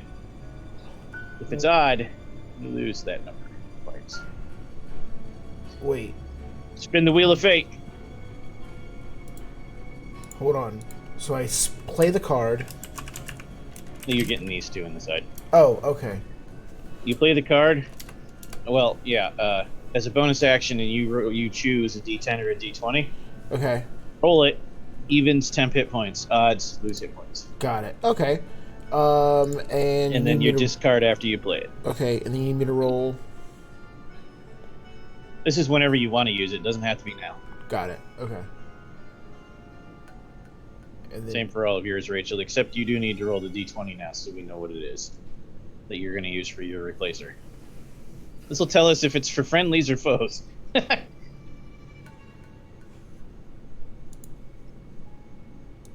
got a 10. Oh, no.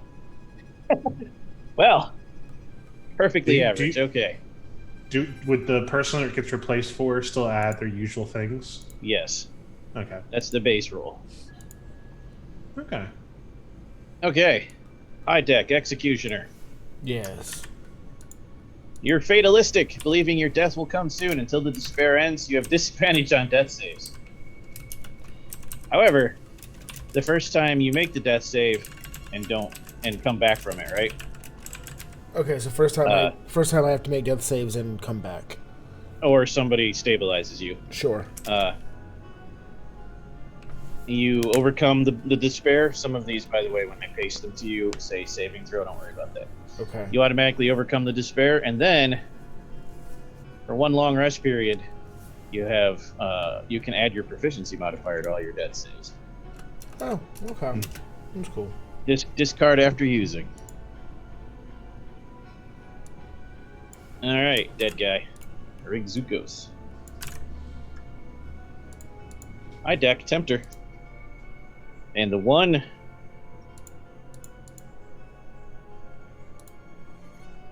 whatever that is. Not glyphs. It's a great deck. It's a great deck, but the sweets are a little weird.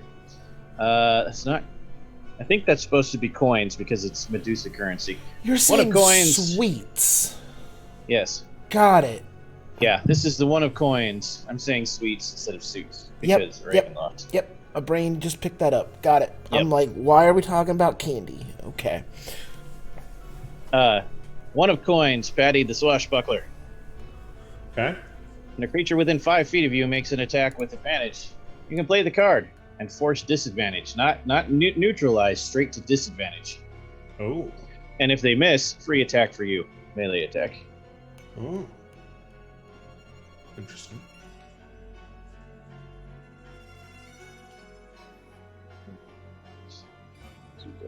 And Tempter. Sure, that'll be terrible. All right. Yep. You're distracted. Till the despair ends, you have disadvantage on initiative. That be a real pain in me backside. That's Classic. for you, Alisai. So, this has 2 resolution conditions. 1, you go last, or 2, you go first while you have disadvantage. Okay. Once that happens, for the next long rest, you have advantage on all initiatives. Okay. All right. Tav. 3 of Yes. glyphs, the healer, and 2 of glyphs, the missionary. You are all glyphs. Oh, Fantastic. those 3 of glyphs. Which is, yep, and the 2 of glyphs. Okay. So the missionary, and I'll send these to you on the side. When you play the card, you can benefit as if you possessed the Shelter of the Faithful background feature. That's a cloistered. What's the background, Patty? I should know this. The one where you grew up in a church, and Acolyte. Acolyte? that's it. And then, thank you both of you. And then, when you enact it, you get a hospitality feature for anyone who would be friendly to that god. In this case, we'll use Ezra because it's very prevalent. Meaning that people who also love or worship Ezra give you hospitality in whatever form I decide that means. For a number of days equal to your charisma modifier. Wow. And then the healer, when you take the help action, you can play this card as a bonus action for the creature you aid to also regain hit die as if you had expended a hit, as if they had expended a hit die on a rescue.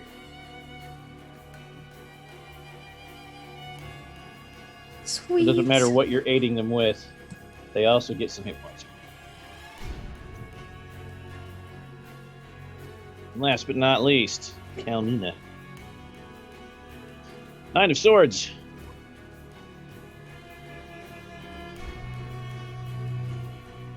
And the Warrior high deck. 9 of Swords is the Torturer. When you make an attack against a creature while you have advantage, you can play the card as a bonus action, and it's considered to be a critical hit.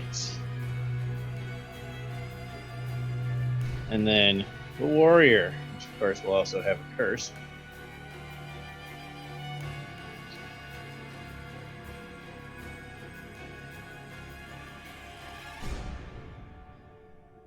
You can play this card as an action. Oh no, this is not a high deck. It just doesn't have a number. This is the 10. I see. You can play this is a jack. You can play this card as an action. And if you do, you can concentrate for up to 1 hour to have advantage on constitution checks. You also get 2d6 temporary hit points, which last for the hour. Holy smokes, that's almost as cool as Ghostlight RPGs who just rated us. Bow, bow, bow. Ah. Almost. Almost.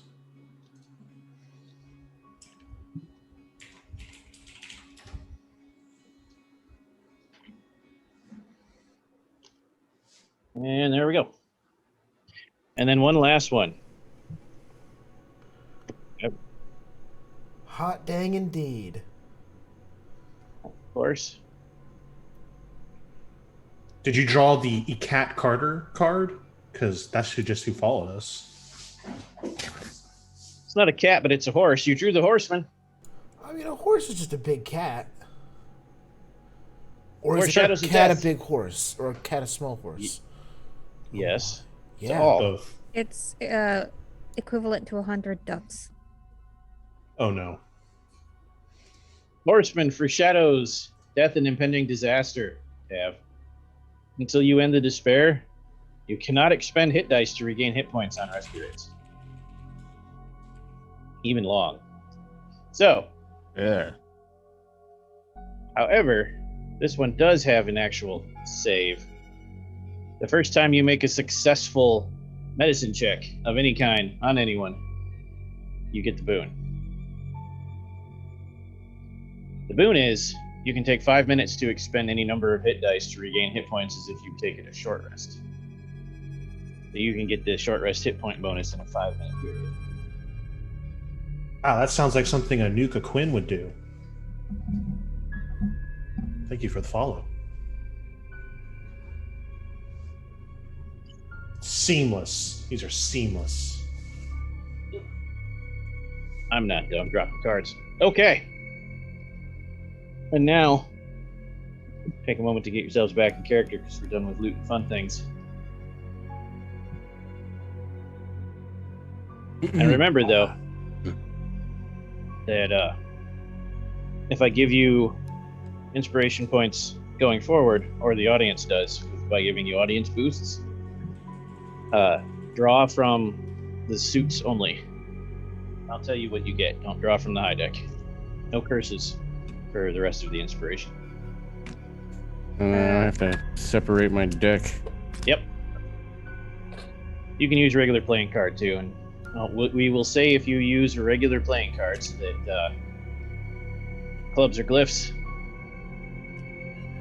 diamonds are stars, spades are coins, and hearts are swords. Somebody write that down because I won't remember.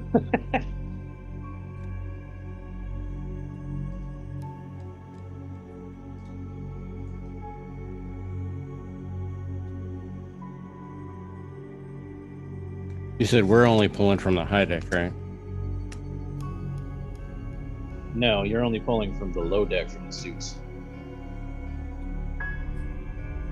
Okay. And also, anyone who doesn't have a tarot or Taroka deck, if you don't want to use playing cards, you can just ask someone who has one to draw. I don't mind.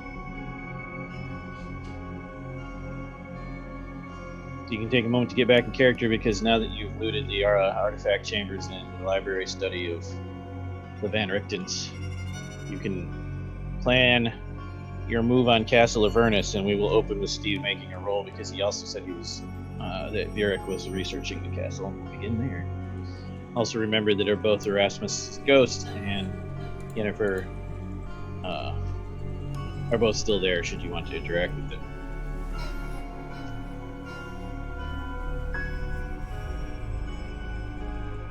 Okay. Vieric, Yes. history. History. I can do history. An underused skill.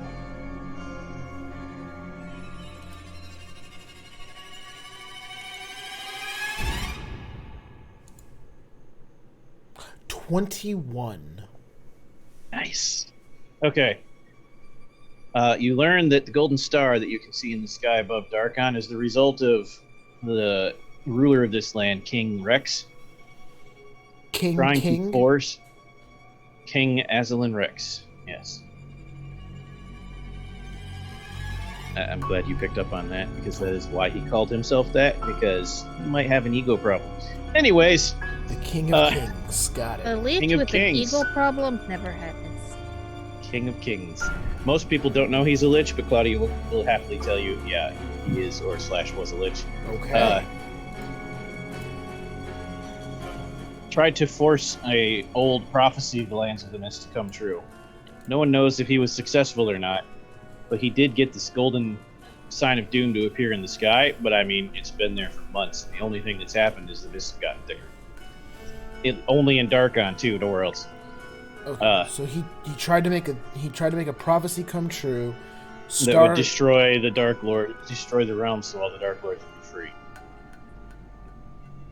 that would destroy the Dark Realms. Break the prison. So he's trying to let Okay, so this is a bad guy. Jailbreak. We know He doesn't care about the rest of the Dark Lords. He wants out. Okay, so we know this is a bad guy. This isn't like some king who... Oh, look, it's just the king. He's just the king. He just does king stuff.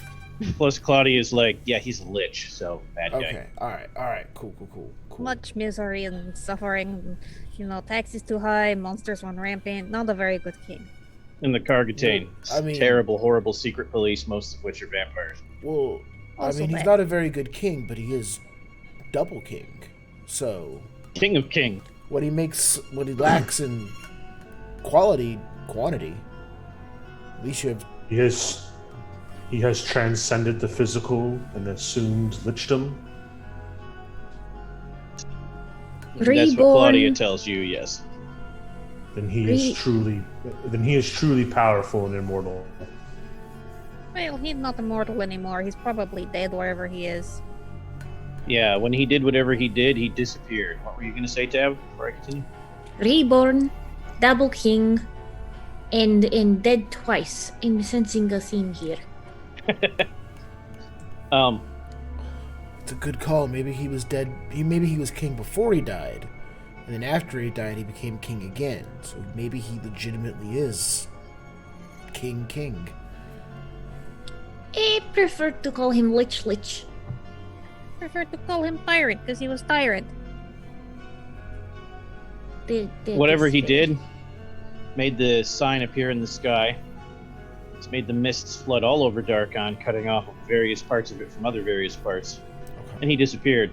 Also, his castle, weird shit happened. It was entirely separated from the rest of the area around it, so now it's just an island floating on fog-shrouded water.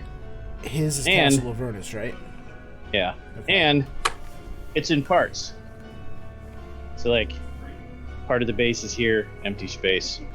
Second level just kind of floating in the air, empty space. Spire over here just floating in the air. Huh. Yeah.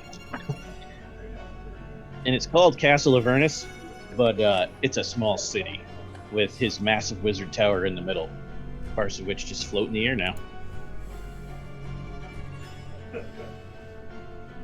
Also, side note, minor details, everything in a 5-mile radius, flora and fauna, instantly died and was resurrected as some form of undead, even the plants. 5 square miles of undead.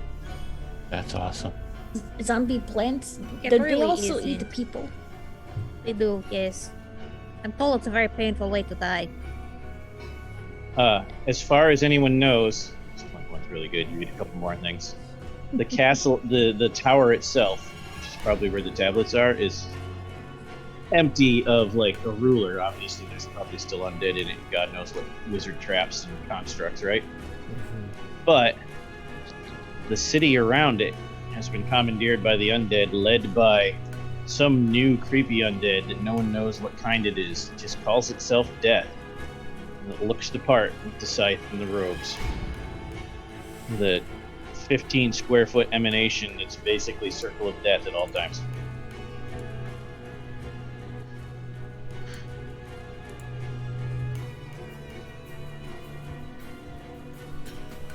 So we're gonna You have, know, easy mission. so we're gonna have to sneak past death. That's just hanging out in In a this city town. full of undead. Okay. Don't worry, my amulet will protect me. Yeah. What about me? I am with you. Yennefer says, sure. And the second you pull that out, it's a beacon to everything in the area to shoot at you, stab you, scream at you, and otherwise try to kill you. I mean, Might as what well if turn we- on a spotlight and scream, I'm here! Is that not what we plan to do? Sure, if you I think you was- can kill roughly 1,000 undead by just the 6 of you. I'm ready for a challenge.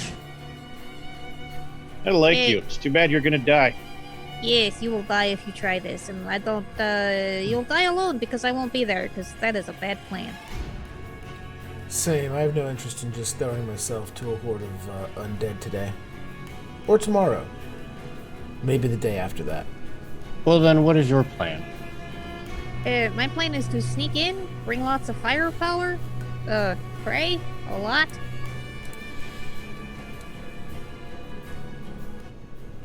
Sneaking in does seem like a better option than throwing ourselves into the horde. I do like sneaking, and I do like fire, and explosions, and the cold, uncaring expanse of space. That last And one. flowers! Yeah, on that note, we should go during the day. We should go in the morning so we have enough daylight possible so all the really bad things are asleep. Oh, right, says Erasmus. That's the other thing. It's always overcast there. There hasn't been it's sunlight there teeny. since the conjunction. The conjunction, you should probably see a doctor about that. Sounds serious. Giggles. It's a very spooky blue place. Indeed. Spookiest of woo. Such a demonstration of power and necrotic energy should be studied at first. We must understand if we are to attempt to destroy. Are we the first to ever venture here? Are there Very stories quietly. or- No, sorry. While you're asking that, very quietly, Yennefer says, or you could all become like him. Points at Rizukos. No. What was the question, Kalmina? Are we the first to have ventured there? Has anyone made it there and back alive? Ever? You're not the first to try. No one's come back. This does not bode well, and I don't want to end up like him. Escaping the bonds of your fleshy prison is not an experience undertaken lightly. I mean, What if Did it we was really temporary? want to? Says Yennefer quietly. I could pose as vampire. Yennefer quietly says, Can you drain yourself of your blood? She'll smile, revealing she's got fang teeth. Yennefer quietly says, what if you could do it temporarily?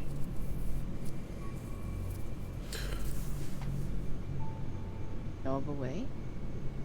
She points at the shelf at a very specific book next to Varric. I'm all about experimentation. I don't know, This but one time. Oh, sorry. Oh no, go ahead. That story is not for your ears. Oh no, please. I forgot.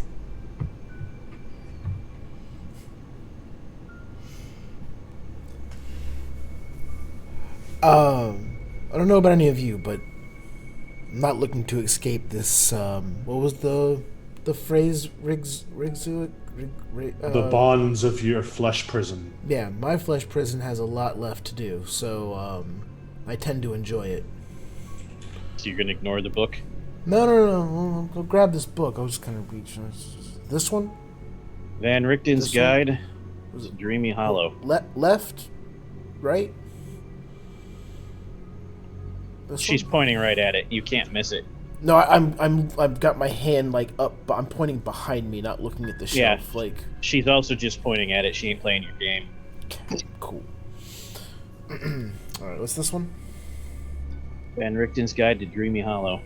Dreamy Hollow. There's a legend in the book about a mercenary who haunts Dreamy Hollow. Yes, this is a real famous one there. That died there terribly, and with the right rituals can be summoned. He's missing his head, and he's forever in search of it. If he catches you and you don't have it, he curses you to his state, undeath. In so doing, he gives you 7 days and 7 nights to find his head, or you become undead forever, just like him. If you find his head and return it in that time, you become alive. So This sounds like a lot of time constraints. Yennefer shrugs. You guys have a better plan. I won't stop you. I'm gonna go get a sandwich. She leaves.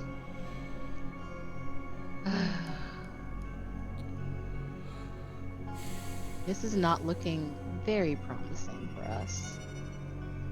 No. But I don't But like. this seems like our only option. There has to be another option. I don't like the idea of being cursed with 7 days to fix it. Also, like, Yeah, out of character, that's 7 days total to both find the head no one's ever found and get in and out of the And castle. that was what I was about to say in character, because it's not. Yeah. Sorry, go ahead. I would suggest we find the head before we proc this plant. And I have no idea where to start looking for it. But if we do that, defeats the purpose of getting cursed. We use the curse to get past the undead into the castle. Oh no, you can find the head. You don't remove the curse until you hand it to the horseman. Hand it to the horseman. Got it. Okay. I assume the castle's like in the middle. It's not like we could circumvent the city and then like get to the castle. It's like on the outskirts. The tower is dead in the middle of... Yeah, the castle is actually a small city-sized fortress with a tower in the middle. Look. And it's on an island with only 2 approaches, both of which have drawbridges. How hard could it be to get the little head? Not for nothing. Besides, go ahead. I was gonna say not for nothing, but you've got me, so it's not gonna be that hard. Besides the inevitable biological clocks of your bodies and their eventual expiry, is there any other time constraint on this mission of ours? The followers of Ezreal and Rex are also looking for the book, and they will probably have an easier time of it, because they probably have to fight less undead. I cannot guarantee how long it would take, or even if I could sustain the power long enough, but perhaps my talents lie in taking us under the city. Under is good. I don't think there are many sharks in the lake. Not under the water, under the ground. I had the similar thought. It's a city, right? It had an infrastructure at some point. People, real people, live people, used to live there. It's gotta have Sewers, maybe? It's gotta have sewers, tunnels, crypts, things like that. Well, the crypts, that's probably going to be a trap.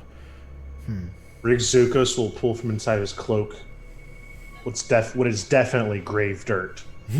And just in his hand, he'll just start turning it from dirt to stone to sand, and then just like forming houses, and then like making a like etch-a-sketch map with it. I can manipulate that is a nifty an trick. entrance into the ground that will allow us to pass underneath unseen. Oh, There definitely will be a lot less undead there. can I lick that dirt? I think you I want to just look at it, I turn it back into dirt, put it back in my cloak. That is not earth that mortals should consume. Mortal, okay. Oh, right. Mortal, yes. How long can you sustain such power? I cannot guarantee any long lengths of time.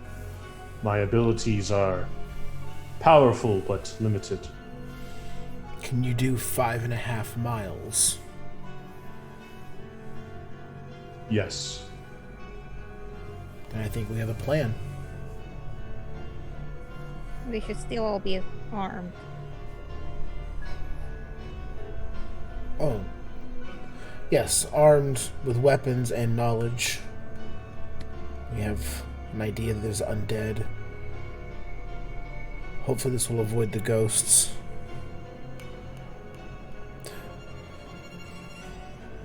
My question is, once we get to the castle, there's so many questions in regard to that, especially with the separation of the base from the towers and the wings.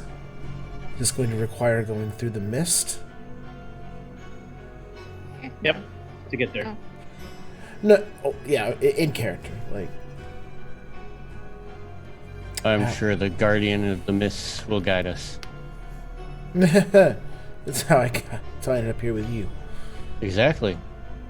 Yeah, I'm not happy about that. Why is that? Um, You're alive, aren't you? Am I I? mean, we are in Rudolf Van Richten's home. There are worse places to be. Yeah, and There we're are about to. definitely worse places to be. And we're about to leave here to go to King's castle. It's destiny. I didn't Don't ask for. fight destiny. You I- just suffer more. I didn't ask for no destiny. No one did. That's why it's destiny. Destiny does not exist. It is but another construct like hope and love you fleshy beings come up with to make the suffering of life pass by smoothly. You know, for an I'm afraid to think emotionalist, that. for an emotionless being, you sure are emo. You know, like the emotional, you're like very sad. You just seem so sad. Do you need a hug? I'll give you a I am hug. not sad, I am merely truthful. See, there you go with the sad tones again. Louis, come here. Give Tev a hug. Tev will hug you.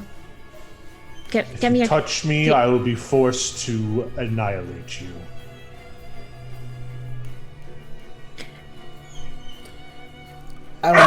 I don't think he wants his personal space violated, Tev. I mean, that's fair. I don't like many things violated. I understand. Alright. So we wait for the morning. We'll get a little bit of rest, and in a few hours, we'll make our way to the city of death, or to the small village of death. The hamlet of death? Yeah, whatever you want to call it. And then Rigzukos will bore us a tunnel to the castle. In the case of cave-in, you all are able to sustain living without breathing, correct? No. I can't. Then I don't have to breathe. This That's all fine for plan, me. this plan got a lot more dangerous for about half of you. And why is that? I cannot. When I shape the earth around me, I cannot guarantee that there will not be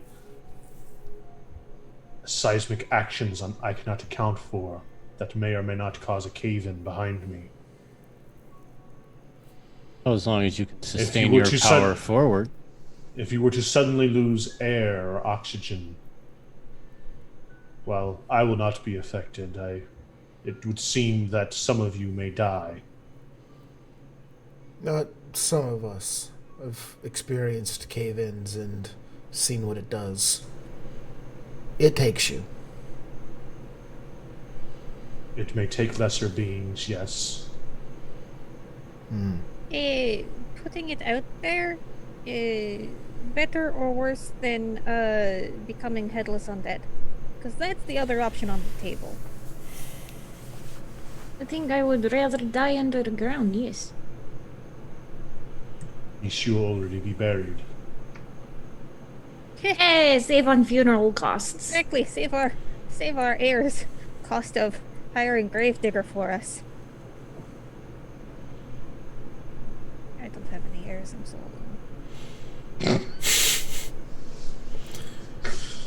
alone. I do have some minor ability to lift things with my mind, and she points to her head. Maybe the thought of, or the danger of cave-in won't be as bad in that regard. We'll all bring shovels. I'll have a mind shovel. All So- have a wooden and iron one. Yeah. Kalmina, if you have that ability, you could use that as sort of a support girder. We've seen that in the mines quite a bit. It won't help with, the lack of air, but you might have to cross that bridge when we get there. Well, if we're making steady progress forward, we should be able to keep the air cycled. It's only when it starts to cave in is it the issue. Yes, we'll cross that bridge when we burn it.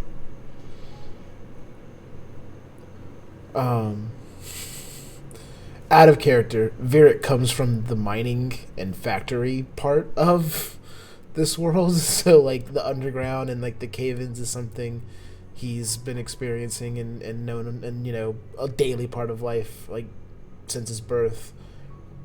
It's actually like that's like a big thing there.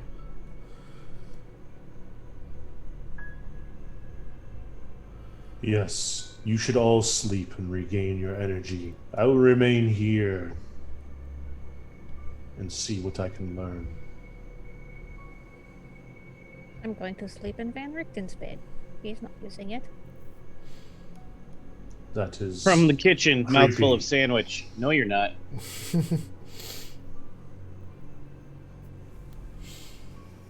Claudia says nothing but totally plans to sneak into his bedroom later tonight. Such a fangirl. That's Honestly, at this Yes. point, It smells like Does smell him. like competence. Virik will grab a bottle of whatever is locally available and just find a room or a couch or an overstuffed chair, have some drinks, and fall asleep. Bleak House has enough rooms for all of you. However, the entire east wing is closed down. That's apparently where Van Richten's room is. It doesn't look like it's really been taken care of in a long time. Not like because he's gone for a couple months. It doesn't look like anyone's been in that wing for years. Oh. Got drop cloths over the entryway, and she pushed them aside to peer through. There's no light. There's no torches in the sconces, no candles in the candelabras. Dust is thick as shit. But the West Wing, with its 20 bedrooms, all yours. 10 bedrooms. Of which you can use 8. Because there's one for each of the twins. Yennefer is here, her sister is not. Still should sleep in her sister's bed. She'd probably kill him.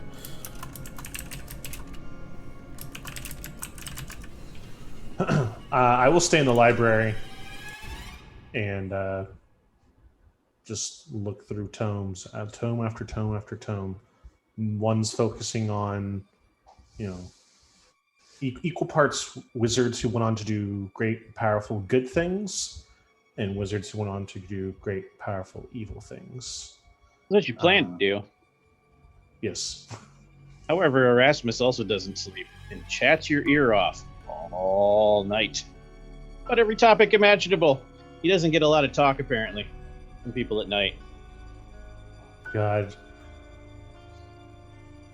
At some point, I would like to be like, enough, and take 1 hour to do my elemental ability called Elemental Servant. And it's a ritual in which I will contact the minor elemental plane of magma, and I will summon 2 magma mephits to my service to serve as my guardians and protectors. Their names being Slag and Igneous. Okay. What's that going to do to Erasmus, though? Oh, that doesn't do anything. It doesn't do anything to him. They're just little elemental. They're like little mephits. I'll post a picture of what mephits look like. Well, when you said enough, I figured there was going to be some use to make him stop talking to you. I mean, he can technically talk to me through this ritual, but I wouldn't be able to respond or hear him. As I'm in ritual he mode. does anyways. That's fine. You still get to read some books, though. None of which stir any memories. But you learn things. Jeglin, what about you? Jeglin will obtain a room with the largest of windows, Okay, you find one with a bay window. where he will not sleep in the bed. He will sleep in the bay section of the window, continually staring into the mist, wondering if his deity is watching him.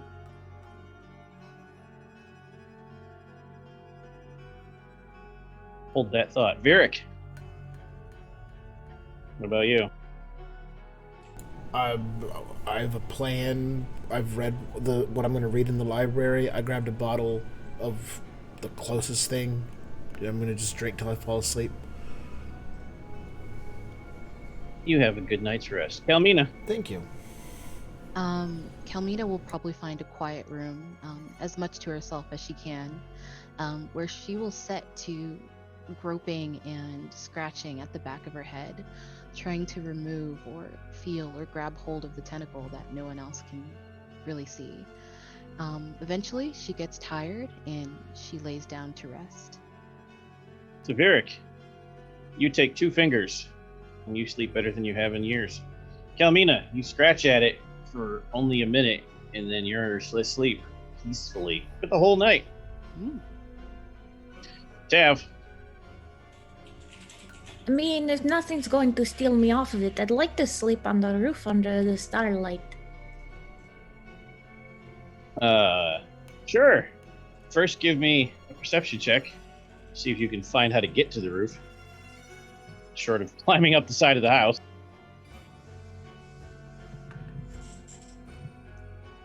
It's an 8 and my... Nope, I definitely failed that.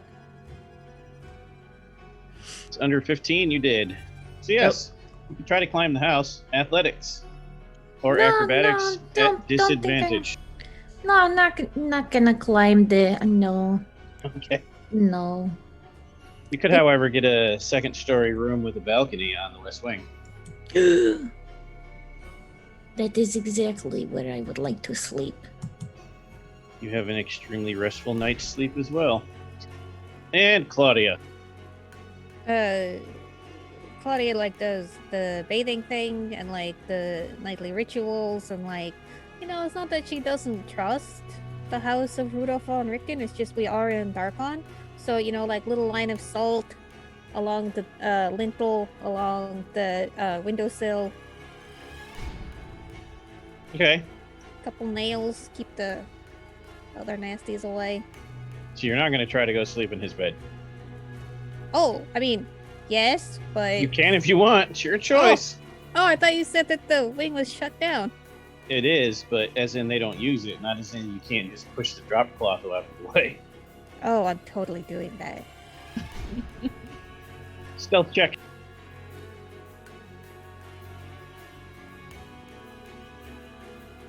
Oh, I'm not terrible at this. Opposed by Oh, drunk no. girl's perception. It's a 14. She's drunk, at disadvantage. You slip in unobserved. Hooray. There's obviously only one room in this entire wing that's in use. It's the only one that's semi-clean. The door. And footprints through the dust leading up to it. It's not locked. Cool, go inside. Okay. It's a mess. But it's a bedroom. It's fine. It's not a nicely appointed bedroom like all the rest of the ones in his manor. It's just a bedroom. There's a bed there, though. The pillows and linens smell like competence, so I want to absorb that in my sleep. I'm gonna need a perception check at disadvantage. Oh, no. You climb into the bed and fall asleep an hour later. Oh, Everything is this fine until 3 a.m.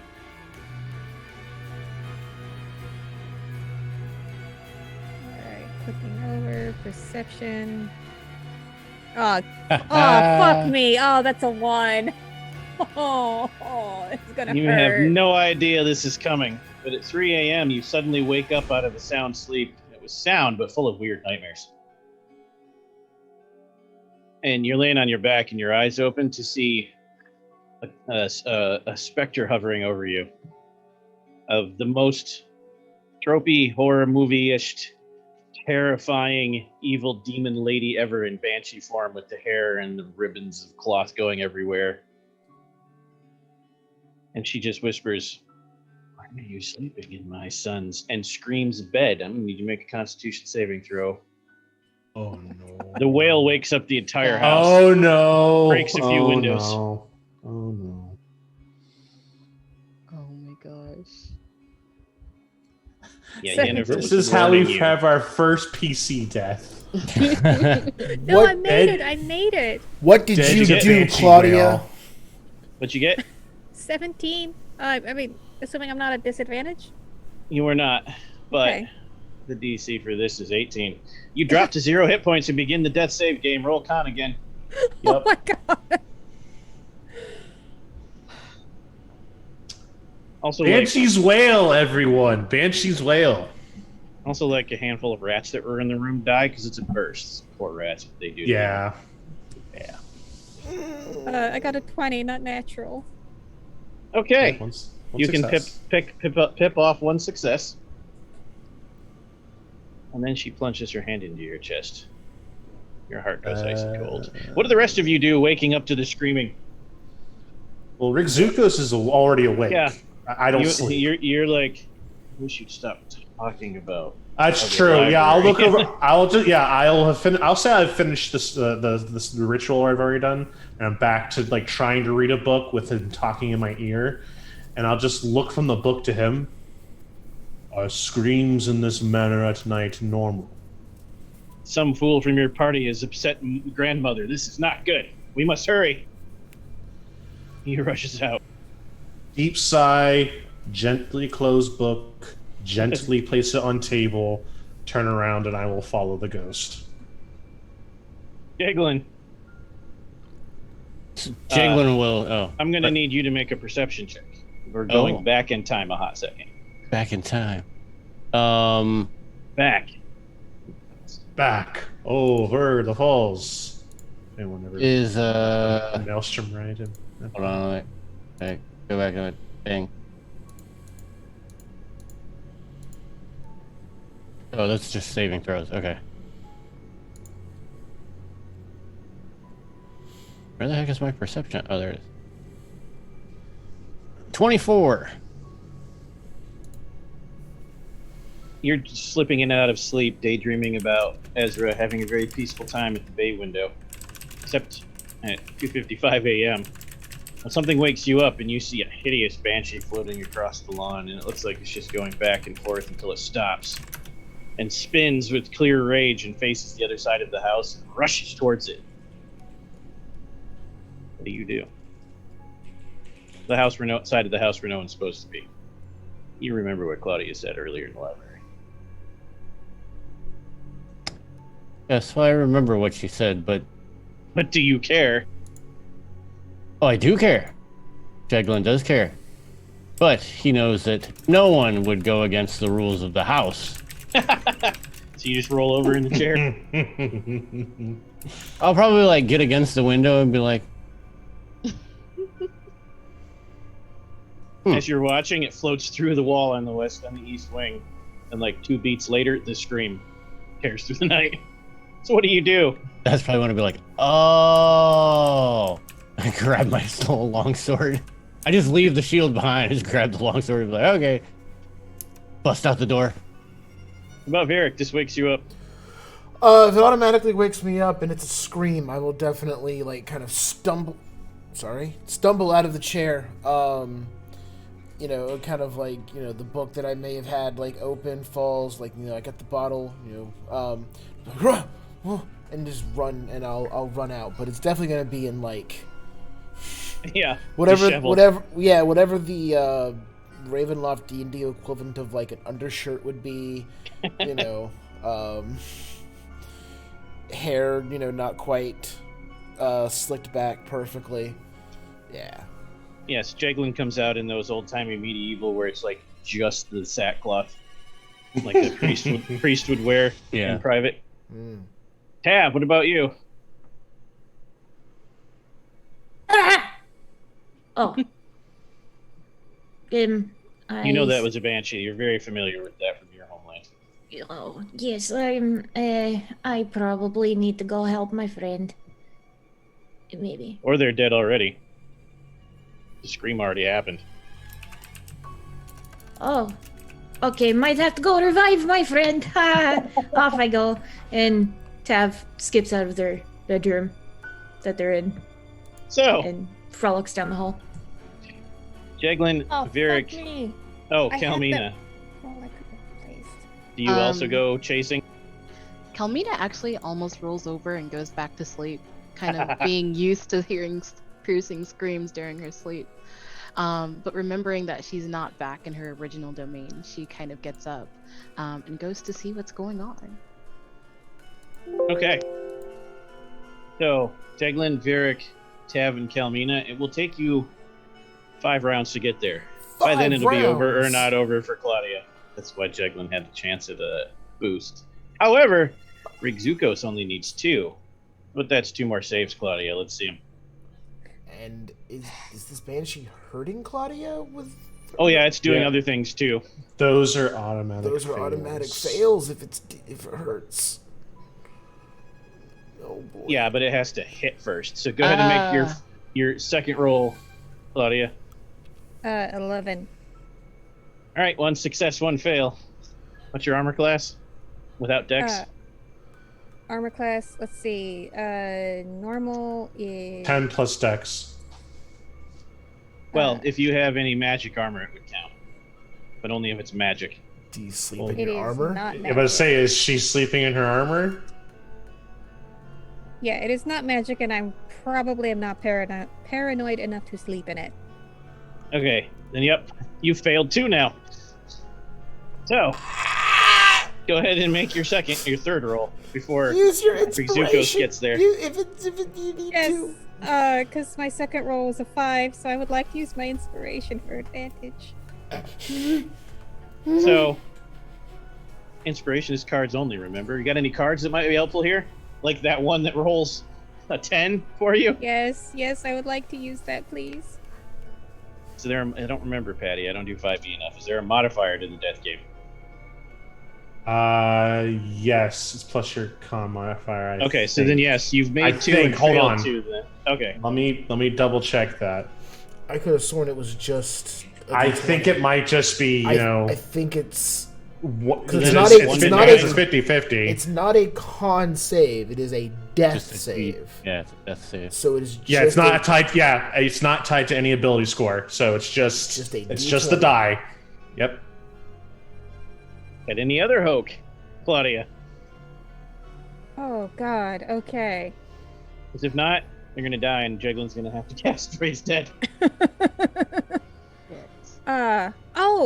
I can discard my 8 of Pentacles to get Uh-huh. advantage on a death saving throw. Roll it again. Okay.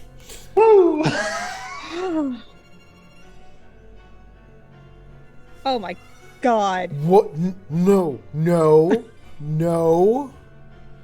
How? What was it? How did you roll lower? I rolled a 4. Ooh. Claudia. Hot Dog Wizard is trying to reward you. You have a Taroka deck. I do. Roll from the suits. Maybe you'll get lucky. Draw from the suits, not roll. All right, Tell me that which one you is get. 6 of Swords. 6 of Swords. Let's see if that helps you. And That's Arnaud the did too Berserker. also would like to boost you. That's the Guys, Berserker. we've got necromancers. She'll be alright. And so that doesn't help you, but you still get the card. How many cards do you have now? 2, right? 2. Because you discarded one. Yeah. You can roll Arnaud's too. Okay, that is Draw. a Queen of Wands. All right. So wands or glyphs. So queen. What's the number of the queen? I'm guessing number that's of the priest in queen? this deck. It's a queen. Yeah, you should only be drawing from the suits. Oh. Okay, I thought. No high deck. You don't want the high deck. Those are curses. Oh, okay. I thought that was Major Arcana that we shouldn't draw from. I can draw Yeah, again. that's what Major Arcana is, the high deck. But you only want numbers 1 through Jack, whatever your Jack is. 1 through Oh. 9. 1 through 9. Well, no, Instead and it's of 1 idea? through 9, and then there's also a 10 in a tarot deck. Oh. All right. So would you like me to draw again? Yeah. Okay. That is... Nope, that's another face card. 8 of Pentacles. What? 8 of Pentacles! All right, Pentacles. That's the reroll death saving throw. It's the one you needed. Do it. Oh my god. Discard the card. Yes. Believe in the heart of the cards, Yugi. Oh my... You're not using your grandpa's deck, are you? You failed again, didn't you? With that face. I rolled a 6. Claudia dies! At this point, yeah. Oh no. And then Rigzukus comes tearing into the room just in time to see a very angry Banshee spring around and turn on him, but you have Erasmus, who immediately starts placating his grandmother, saying, "They're guests, they didn't know better. Dad is famous. They meant no harm." He calms her down, but I mean, Claudia's dead. And about the time he's got Grandma calmed down, Jeglin comes tearing in along with the rest of the party to see a very dead Claudia with a very terrified expression frozen on her face. And lots of ghosts. Oh my god. Yeah. How long have you been dead? I walk over. 3 turns. It would appear 3 this rounds. one tried to escape their mortal prison and failed. Well, out of character, luckily enough, I had Revivify prepared. Because That's you a minute. prepared well. I know you did. Ugh. Cast that shit. Priest, bring her back from the realms of the shadow. Please is not describe her it for the time. audience as creepily as Dwayne can, because Resurrection at Ravenloft is not gentle or full of light. Well, this isn't Resurrection, this is Revivify. Doesn't matter. Any comeback from the dead is terrifying. And also, Claudia, when he's done describing, you can describe coming back screaming from the horrors you saw. So, I'm going to do this in twofold. This will help you out, Tyler. Because I need something very valuable. So I take the pennant off of my person. And I light a candle that's on the table. And I start to melt down that The mists whisper no to you. It must be something valuable to her. oh. I start rifling through her pockets.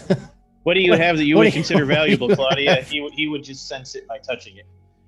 That I consider valuable. Definitely my horror trinket, which is the endless spool of thread. Anything else? She's got a holy symbol. That's pretty valuable. Mm-hmm.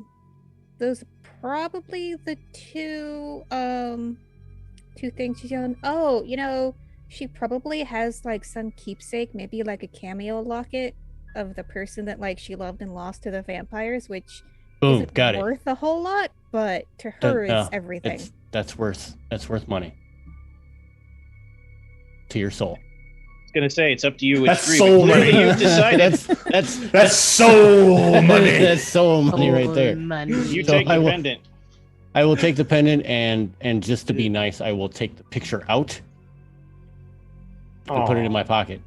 I feel like the magic needs You- the picture. You set the pendant down and you cast the spell, and it works.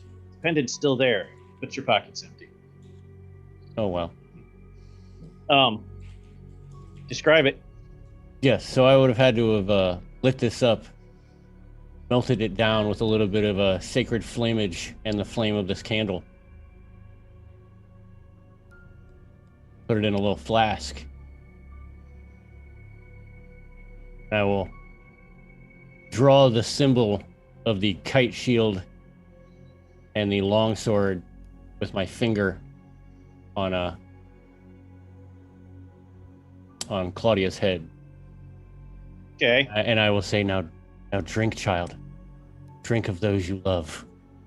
And I pour the scalding locket down your throat. I stay your hand real quick. Perhaps this is a blessing in disguise.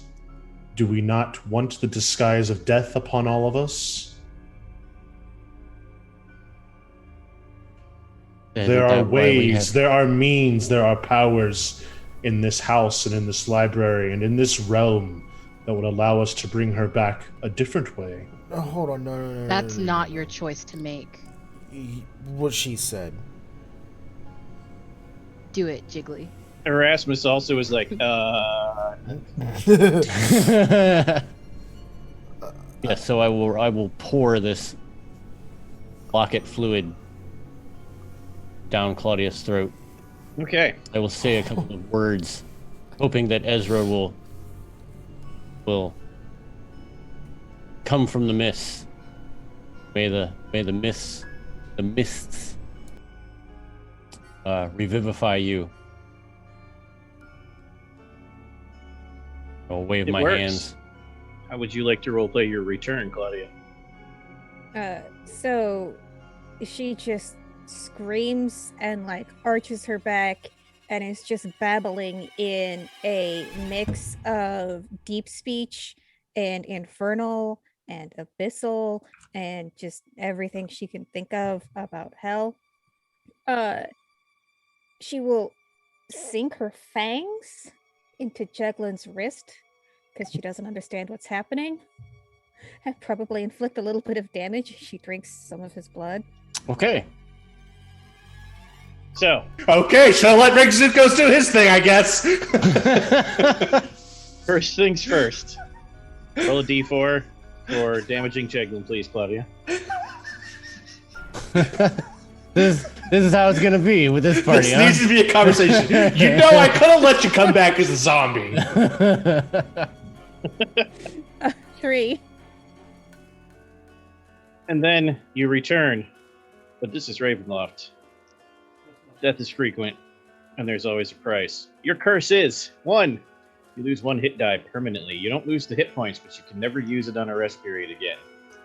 Your level is considered 9 for hit die purposes. Oh. Every time you die, you lose more. That's for all of you. If you run out of your last one, there's no coming back, unless at least not alive. Wayne, don't die. Your powers revolve around hit dice. Yeah, I know. Don't 2. die.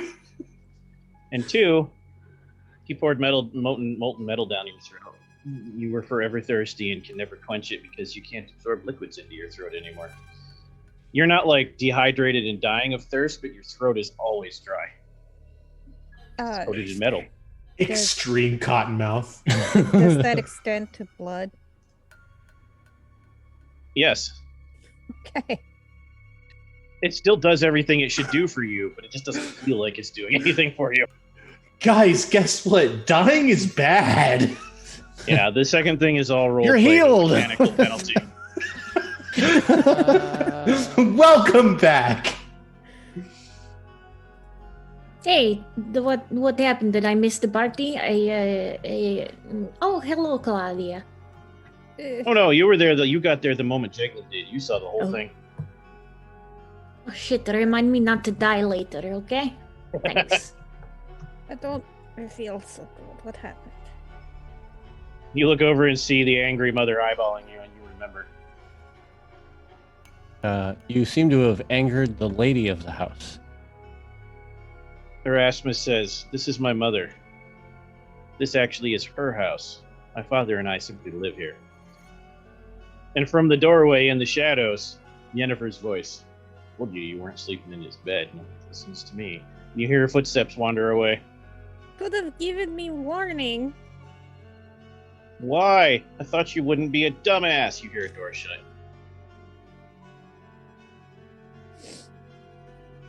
I am chagrined.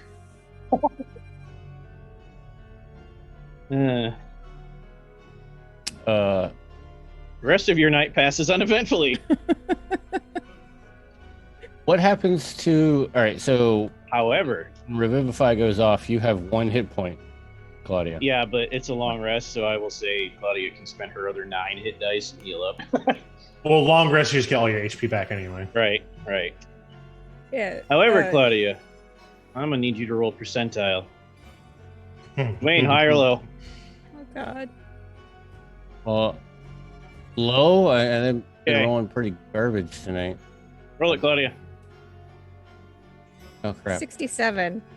Okay. Hi. In the time you spent in Van Richter's bedroom, you found something. Low would have been something amazing. High is just merely something cool. You find one of his many journals.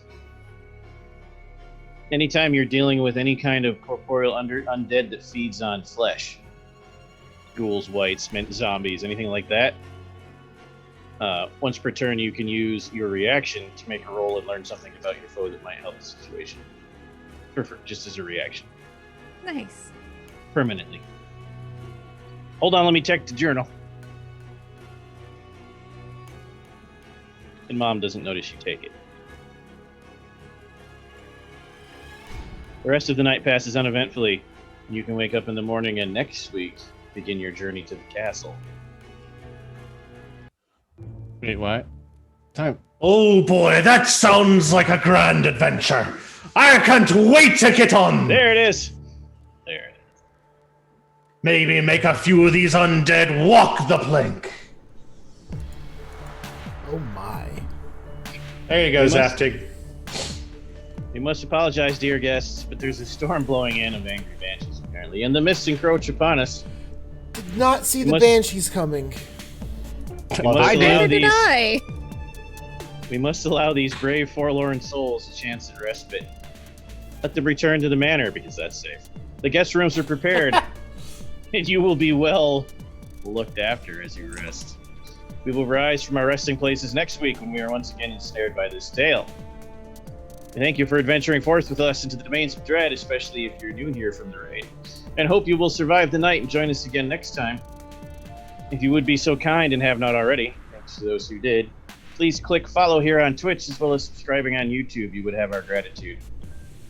Special thanks tonight to our Patreon patrons and Twitch subscribers. You help make our quality better, our cosplay sharper, and help us feed all the cats, dogs, and other assorted pets. I always leave Ever's Ratos out. I shouldn't do that. There are many. How dare you? And my leopard gecko and my And your pigeon. little pigeons. Many No, thanks. just one also- pigeon. Oh, just one. His name is Yam. Yam? Like the food? The potato. Potato. He's reddish orange and He's a he has a little white potato. tail. He looks like a Okay, potato. well there you go. Many thanks also to Astral Tabletop, which we use for our virtual gaming space, Statnade Mid for our custom character sheets, and for music. Ghost Stories Incorporated Me, and Darren Curtis music for some of what you're hearing. Join us next weekend, June 11th to 13th, for Onyx PathCon 2021. We'll be running shows and in a few panels all weekend long, every day nonstop. We're playing games, and so should you. You can sign up to play or GM something. Trevor will drop the link momentarily. You should check it out. It's pretty cool.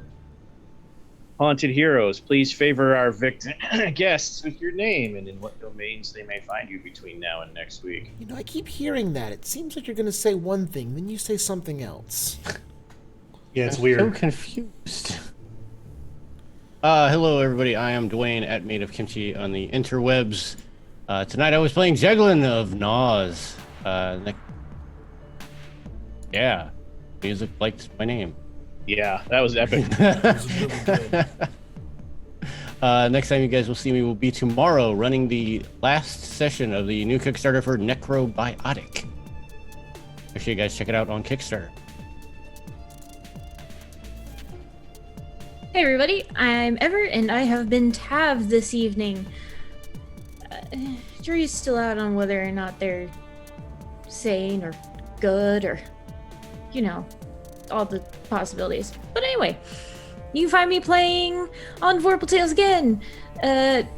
Sunday evening vampire with my my darling Billy. I love Billy. And the DM for the storyteller for that game is the Epic Stolen Fires, aka Rachel. Or is it Rachel, aka Stolen Fires? But anyway, you can find my designs on Etsy at Neat & Co Designs. Working on some new stickers. They'll be coming soon. Hello, everybody. I am Steve, making sure I'm not muted, which I'm not. You can find me on the internet at Voodoo Arcade. Tonight I played Virik Wagner, our occult detective. You'll find me next, also on Sunday, playing in Starlight and Smoke with Rachel / Stolen Fires. I also want to call specific attention out to... Wait, hold on. June 11th, 12th, and 13th, which is the Onyx Path Con, digital convention showcasing all the awesomeness that Onyx Path has to offer. Vortels will be pretty heavily involved with that. We're going to be producing a bunch of stuff, but also running and streaming a bunch of stuff for them. So check out the whole schedule, see if anything interests you. We have they offer a wide array of stuff, and see what we offer, and if you're gonna like it, it's cool, and you should check it out. That's my pitch. Hi guys, my name's Akima. You can find me on the interwebs at Kima_Mia. Tonight I played Kelmina, the spooky tentacle sorcerer. You can catch me here again next Friday, playing the same game, same time. Hello, my name is Rachel. As people have said, I'm Stolen Fires pretty much everywhere. I was playing Claudia, the monster hunter with questionable judgment. And the next time you can find me, we'll be back here Sunday night playing running Starlight and Smoke, V20 Sabbat Chronicle. You can also find me back here on Tuesday afternoons. Wednesday, I'll be Plastic Age Plays. It's another D&D game. It's a lot of fun. I play a Drow Paladin, who has a really, really good chance at being able to punch Corellin Lorethian in the teeth this upcoming game. Okay. He has it coming. Okay. I need to see this. He's bad at romance. Yeah, Plastic Age Plays at 6:30 Pacific, which is 9:30 Eastern. And I am Patrick, aka Patty Shakes _ everywhere on the internet. Tonight I played Rigzukos, the reborn elementalist. And the next time you'll see me will be Tuesday when we're doing the Exalted Essence Kickstarter. It'll be our third session. Our wonderful players have just learned that their mentor, who they knew all their life, was actually the guardian of a defense of time for the entire world of creation. So we'll see how that goes for them. And then after that, you'll see me here next Friday. But I want to, like Steve did, I want to call attention to Onyx Path Con, OP Con. And if you like 5e, you should check me out on Saturday. I'll be running 5e all day, it seems like.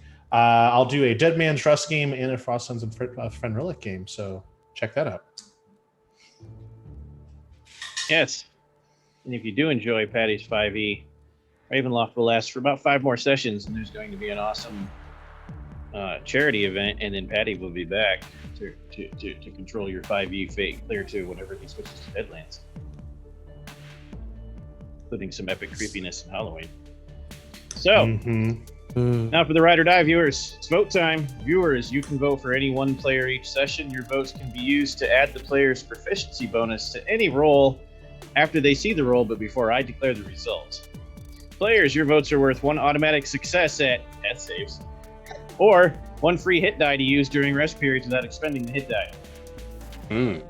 Now you know why I added that.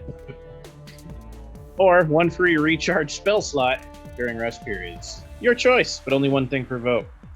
Begin. Oh shit, I'm first. Tonight I will pass the votage on to Patrick.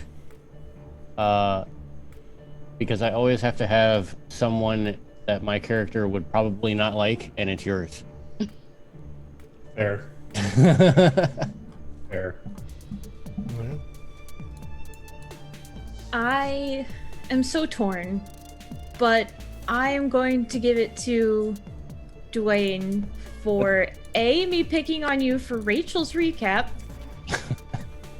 I seriously had no idea why you were doing that. Like, why am I getting all this sass? And B, or did I start with 1 or did I start with A? Yes. I don't remember. Shit. Anyway, so also because I gave you the nickname Jiggly, and your character. And now seems even the to DM hate is it. using. And, Yep. Yes, and I'm sorry, but not sorry. Do not like.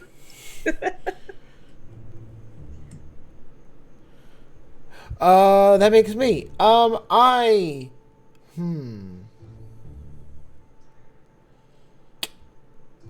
know what? I'm gonna go with my initial thought. I'm gonna give mine to Claudia/Rachel for doing what exactly what she said she was gonna do. I want to sleep in this guy's bed, so she did it, and she died. That's awesome. Thank you. Ah, this is hard. I want to give it to. Can I give mine to Claudia/Rachel as well? Does it work that Yeah. way? Yeah. Yeah, mean, everybody could give it to one person if you wanted. Yeah. You stuck hard to that character, Rachel, and I Yes. gotta give you props for that. Thank you. Live or die, you slept in that man's bed like a true creepy fangirl, and what the hell, you know? I'm here for it. So that's my vote. Oh goodness. Oh, it's my turn. Everyone